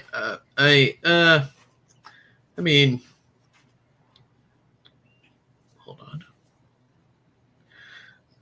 I mean, the boars that I've killed, I mean, I did one where I stabbed them with knives. I did another one where I just shot it in my backyard when it was attacking one of my dogs. So, I mean, it could be really, really, I guess it could be as easy as you make it, right?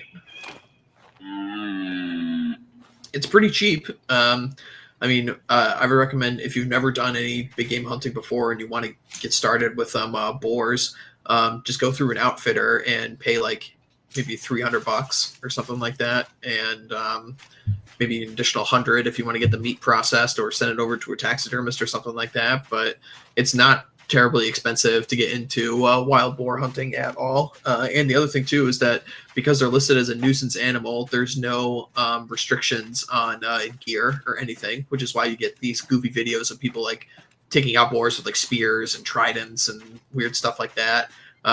You could just bring like your AR that you have for home defense. You can take that out and shoot boars with it, no problem. So it's a pretty easy barrier to entry as it relates to a big game, because actual native species, you're regulated to what kind of calibers and what kind of weapons you can use. All right, I'll let out a call here. I think there's some stuff over this ridge, but I didn't get a response back. Watch the wind. You don't want to get caught flat-footed if you're suddenly upwind of the animals. Yeah, I mean, Texas would be the place to do it, man. If And if the Texas OGC guys are going to get something started up, that is definitely the place to do it. I'm trying to get a boar hunt set up for later this year in Florida for the Florida OGC guys. But yeah, Texas would be another excellent place to start. There's more boars than people in Texas. Oh, these are pronghorn. That's why I didn't get a response from my call. Okay. All right, then we need to start heading back over this way. So I'll take a look through here and see what we can find.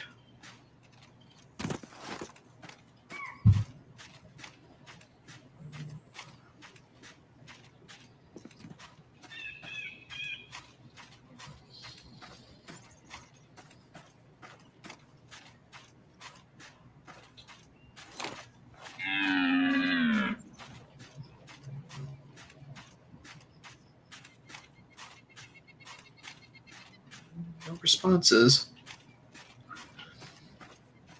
This will be good though, just on a elevated position to do some glassing.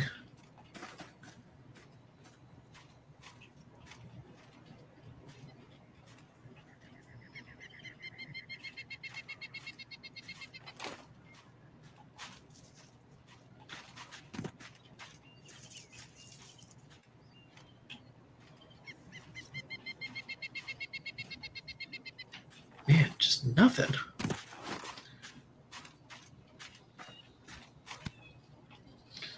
Gonna have to check over here, I think. Coyote.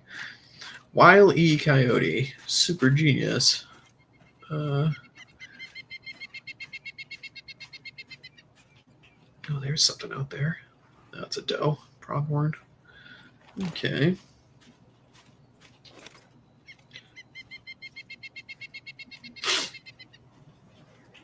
Yeah, the helicopter boar hunting is like over $10,000 at the lowest end, I think. If not, it's actually way more expensive than that. It's kind of like a meme thing. I would never pay that kind of money to go and just shoot like wild boars. Maybe if I was like Elon Musk levels of dough, I would do it, but I would rather just spend that kind of money going on like an African safari or doing like other kinds of hunting. Oh, I just don't see the appeal. Yeah, it's at least 9K. Yeah, no way. I mean, that's that's almost an African safari if you want to do like a very cheap like plains game hunt or something. Yeah. Or you can go like shoot a moose or something in Alaska for that amount of money. Ooh, there's something out there. Oh, it's just a button buck though. It's nothing huge.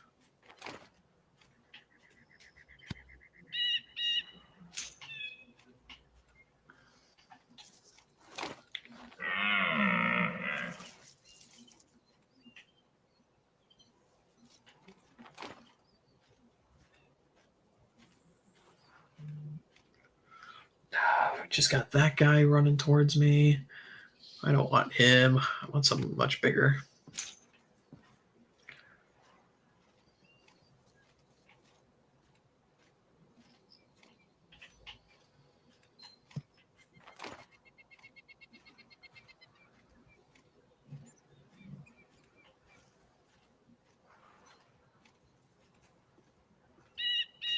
All right, what do we got here? Yep, these are all does.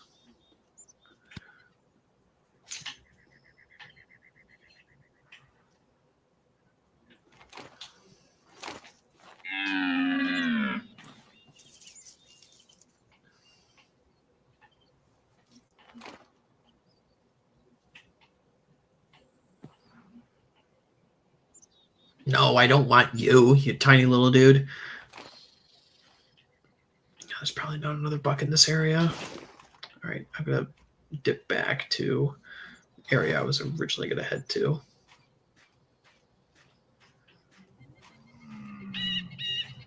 Oh, what is that? Oh, that's a decent sized buck, but not big enough. I need 10 plus, and that one's only 8. Keep an eye on the wind. You don't want to be caught upwind of your prey.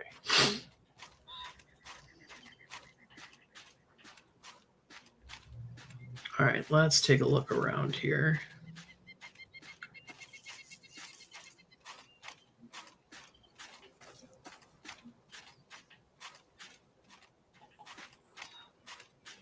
Yeah, let's get up high up in this stand right here and see what we got working with.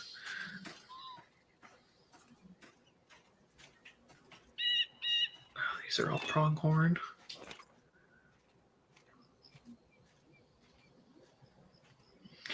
Looks like there's something over this ridge. Hopefully there's a big buck over there.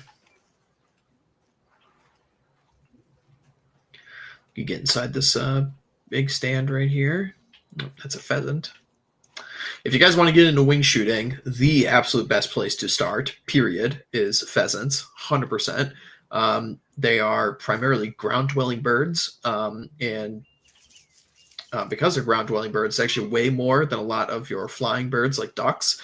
So they actually take a little bit of time to get off the ground and really get moving, and they actually gives you a pretty large window to shoot them as they're coming off the ground. So it's an excellent place to start, and they also are much bigger targets than ducks. Geese are another good place to start as well if you want to get into wing shooting. But ducks are hard, man. They move fast. They're really agile. They're tiny. You gotta have the right area. You gotta shoot over water. You gotta have a bird dog for it because you don't want to go wading out in the middle of cold water to go get your duck carcasses. You gotta get duck decoys. It's a whole thing. But duck hunting can be very, very rewarding, but it's a much harder barrier to entry than something like pheasants.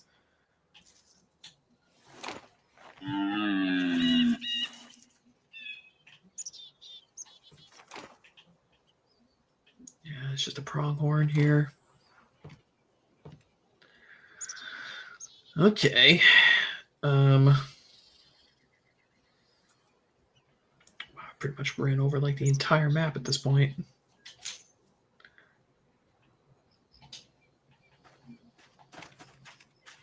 Finding all manner of pronghorns and tiny muleys, but nothing really huge since the start.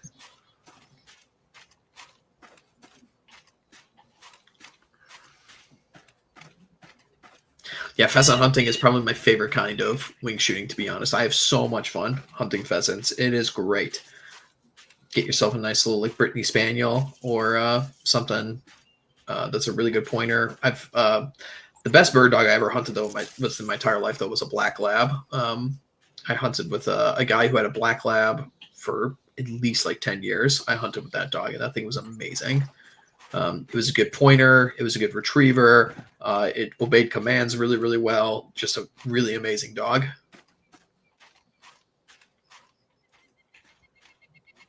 Those are some pronghorn again. Let out a call here. I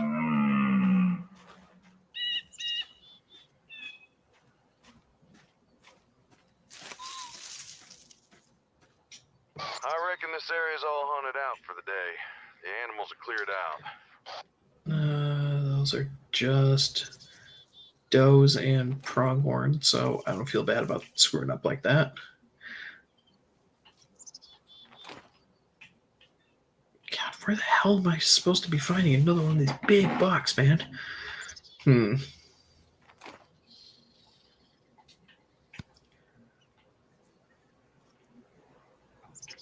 I think we're just gonna have to try all the way up here.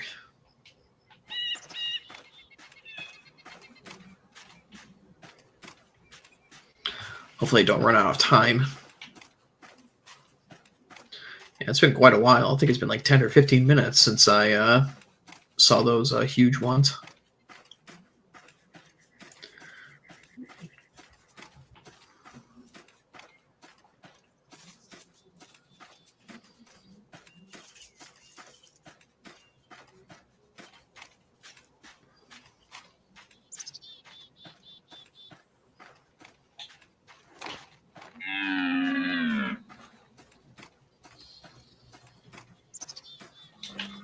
Oh, that's a call. Got a response. Changes in the wind direction can ruin your hunt if you're not paying attention and staying Ah, the wind. damn it. Quarry. Tiny ass one.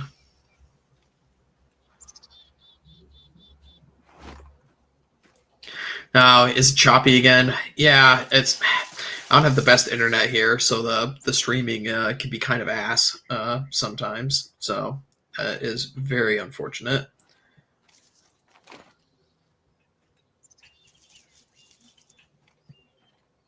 Oh, these are some does here too. Yeah, it can be pretty choppy, especially when I'm running. The frame rate likes to take a dip a little bit. These are all pronghorns.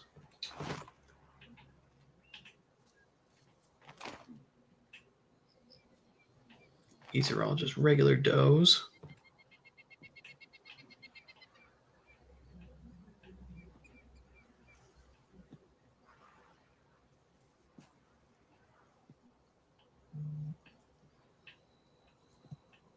Yeah, it's been the plague ever since I started doing these streams. Is that it looks really choppy when I start running, which doesn't bode well for other games they might want to stream later in the year. But you know, it is what it is. You know, you think that we would just have amazing internet basically everywhere in the first world at this point, but you know, no, we gotta hook up India via Starlink to make everything run better. So. These are a bunch of does, but no big buck. Yeah, there's another tiny ass one right there. I don't want that. All right, I'm gonna have to. Let's try that one. Out in the middle of the plains there. Maybe that'll give me a good vantage point to find one. I knew this was gonna be hard. Finding 3 huge mule deer is no easy task.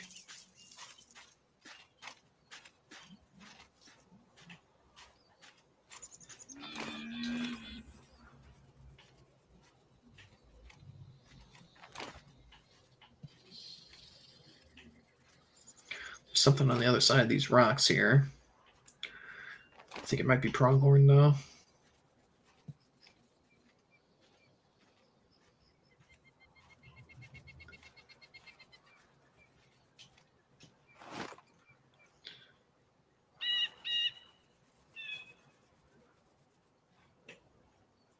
Yeah, it's a pronghorn doe.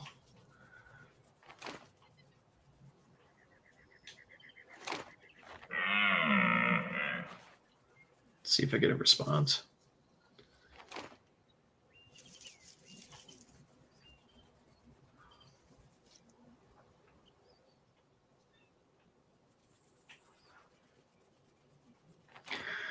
It might be that button buck that's chasing me, chasing my call.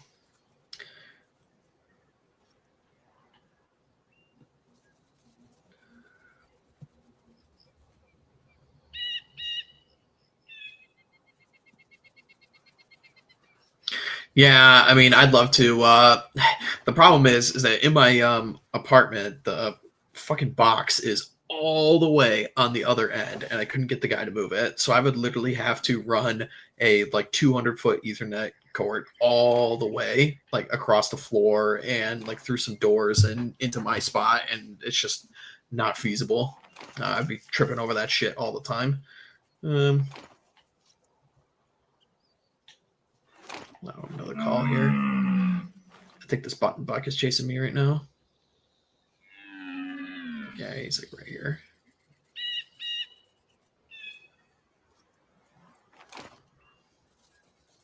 least I think it's a button buck, but I'm gonna sit here and just wait a second just to make sure. Okay, these are all pronghorn.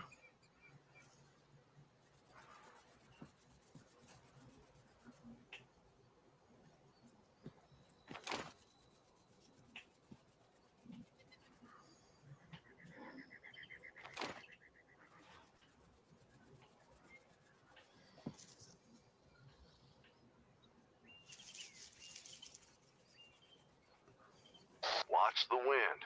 You don't want to be caught flat-footed if you're suddenly upwind of the animals. All right, I just want this buck to peek his head out so I know he's a tiny one and I can move on. I think he's right here. Yeah, that's him. All right, I don't need to be dealing with you. I need to be going to other places.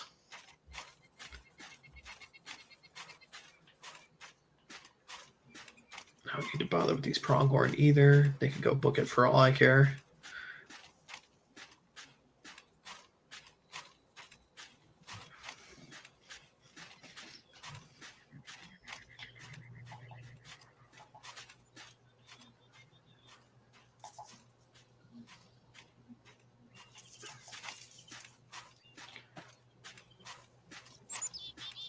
I'm not going to get in that one. I'm going to go and get in that one.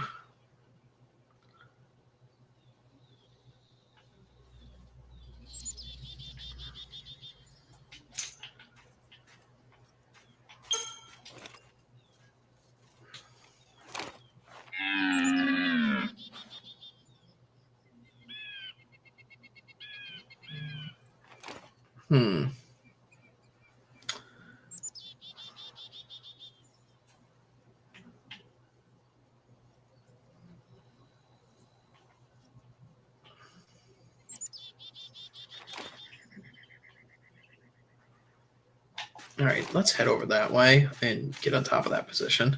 I basically ran a giant ass circle all around this map looking for a huge mule deer.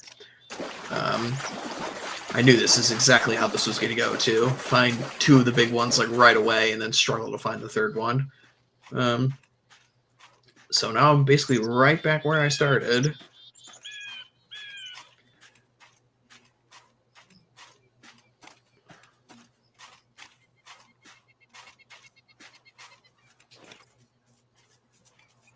Wascowee wabbits. I still have 3 hours of in-game time. I have no idea what that translates into IRL.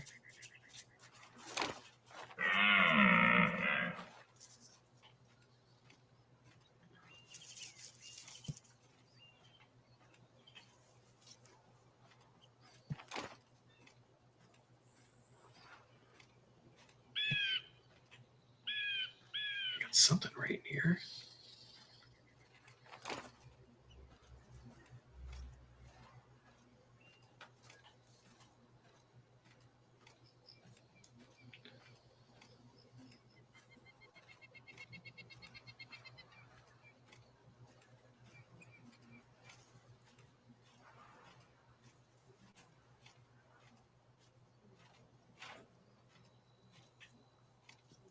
Video game logic, just appearing out of thin air, eh?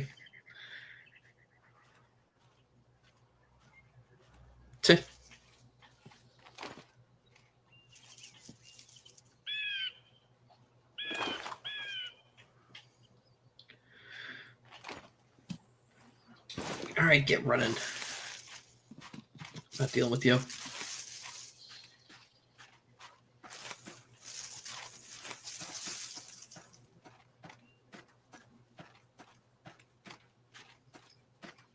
Just trying to get on top here so I can look around.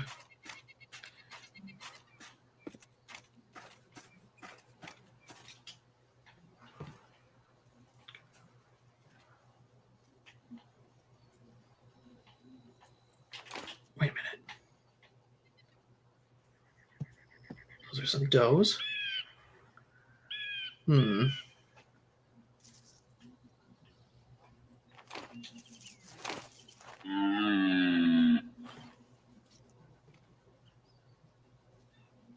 Changes in the wind direction can ruin your hunt if you're not paying attention and staying downwind from your quarry.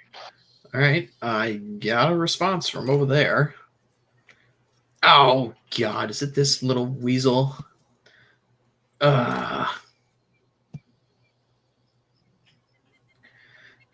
This is frustrating.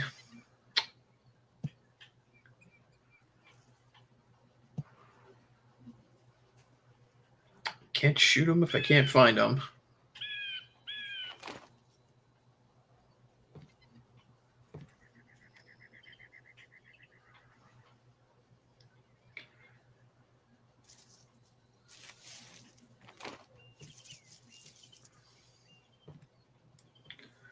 All right.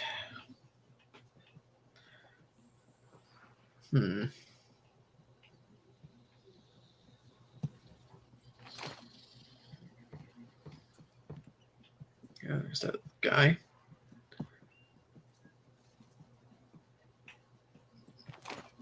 You need a bigger one than that.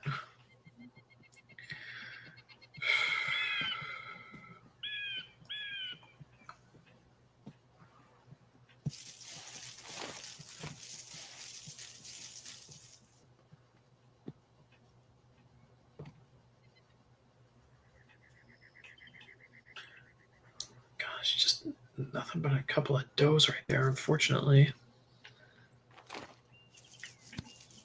All right, let's look on our map.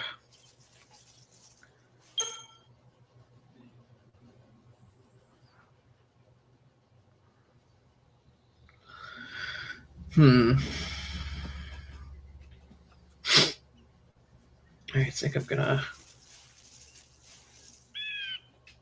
have to try up there.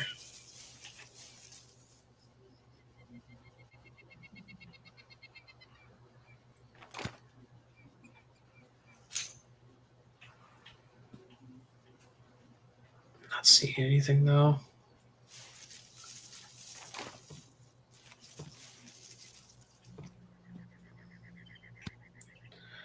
All right.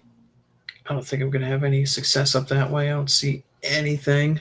All right. I think our best bet is to head way back over that side and see what happens.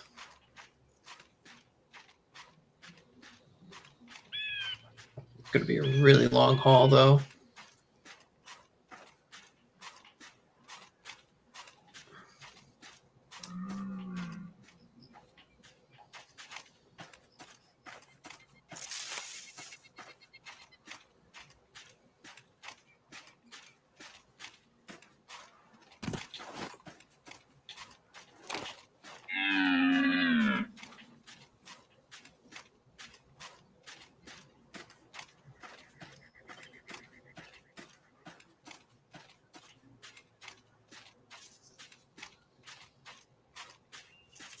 Starting to get late too.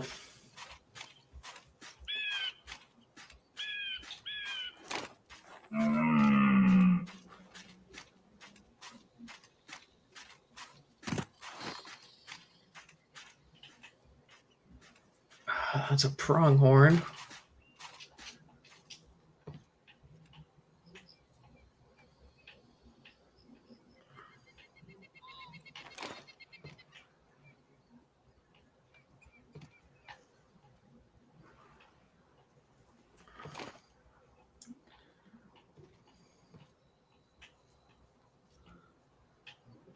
Pronghorn.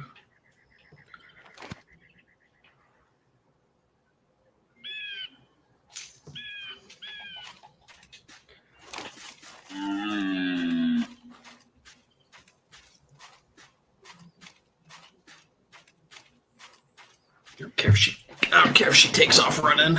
I just need to cover ground right now. This is now the second time I'm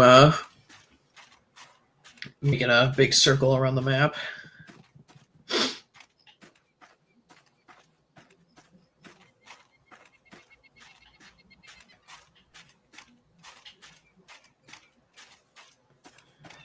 Let's get up here and hopefully we're lucky.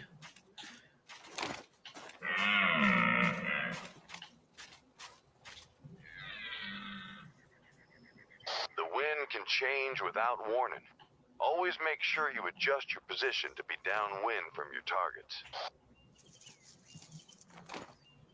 All right. I did get a response. Tell me that's enough. He's close. He looks close.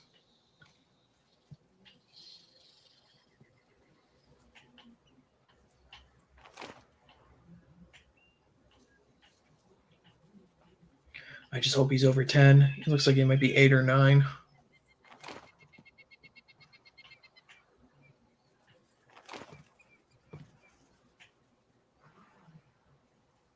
B10.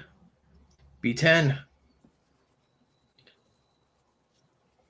Fuck, I don't think he's big enough.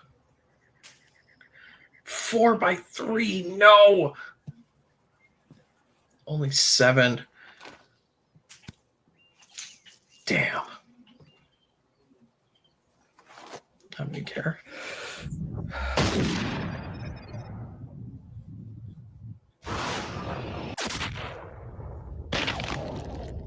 Hopefully if I shoot him, another one will spawn on the map. Double lung shot. Excellent shot placement. Won't go far. I think I'm going to run out of time, though.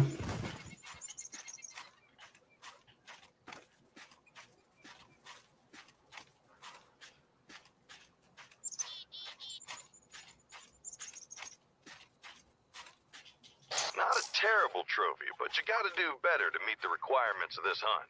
Sorry, this one won't be counted.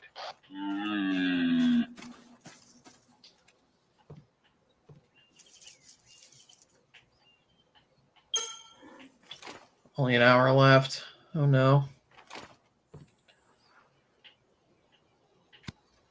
All right, I got to head back up. Like this way. If I'm going to have any chance. It's like the only place I really haven't checked super hard. We got to go here, and we got to run.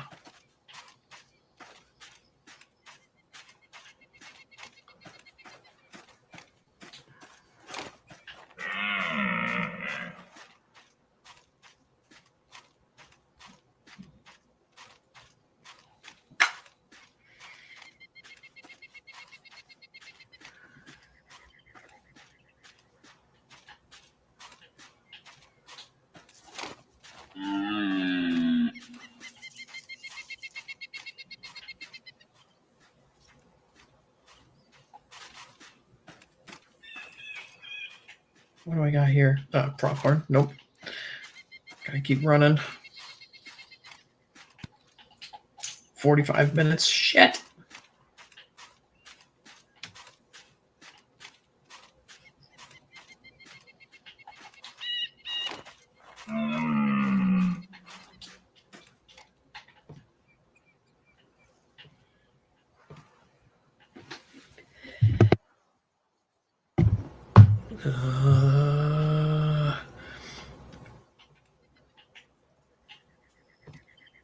Oh, it's a doe.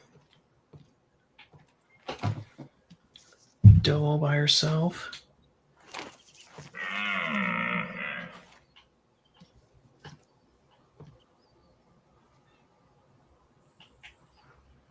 I got nothing.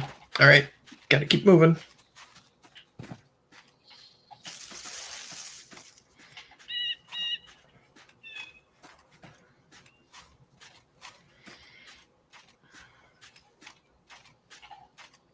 I can't believe it. I found two of them almost instantly, and this third one, just no sign.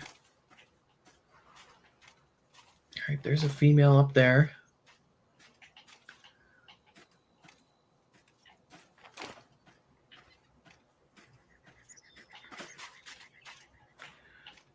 This might be my best shot.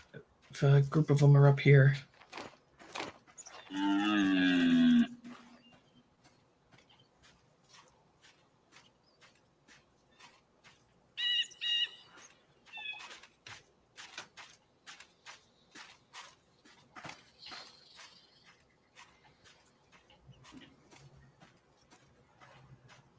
Changes in the wind direction can ruin your hunt if you're not paying attention and staying downwind from your quarry. All right, let's see if I can.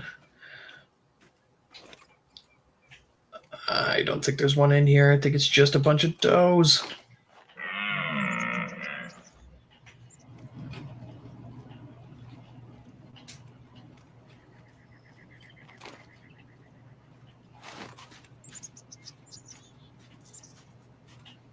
It's all does. No, I don't think I'm going to find one. I think I'm pretty much out of time. Unless I go running up here.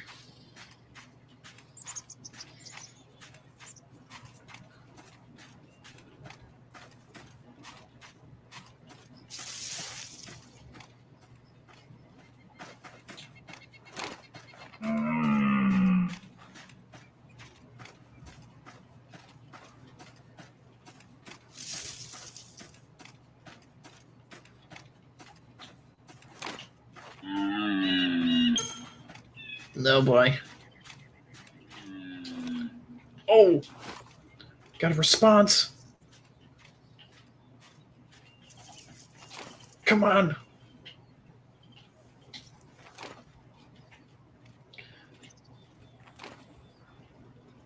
Come on, last possible opportunity.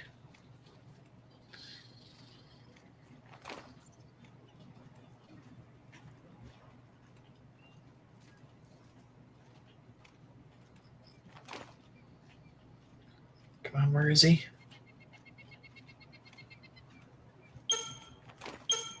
Shit. Reason. You should try your luck somewhere else. Let this spot cool down. Damn it. Well, that was upsetting. I am not going to try and attempt to do that again, because that was just maddening to try and do. But we could take a sneak peek at the Northwest section, which is going to be based off of Yukon, Alaska, the Northwest sections of the country, and we'll take a look at what we have in store for next week. Button up tight, friend. You're about to experience some of the roughest, wildest country on the North American continent. The northwestern wilderness is a cold and unforgiving hunting ground. Out here, food and shelter are in short supply, and large predators pose a constant threat. The game animals in these parts are warier and tougher than their southern cousins. The snow and mist can mask your movements and help you cut a trail, but the shifting winds and icy ground cover can just as easily reveal your position to every critter in the county. Keep in mind, we're not the only hunters in this area. The grizzly loves a juicy elk steak as much as anybody, and I expect the big brown bears will be on the prowl today.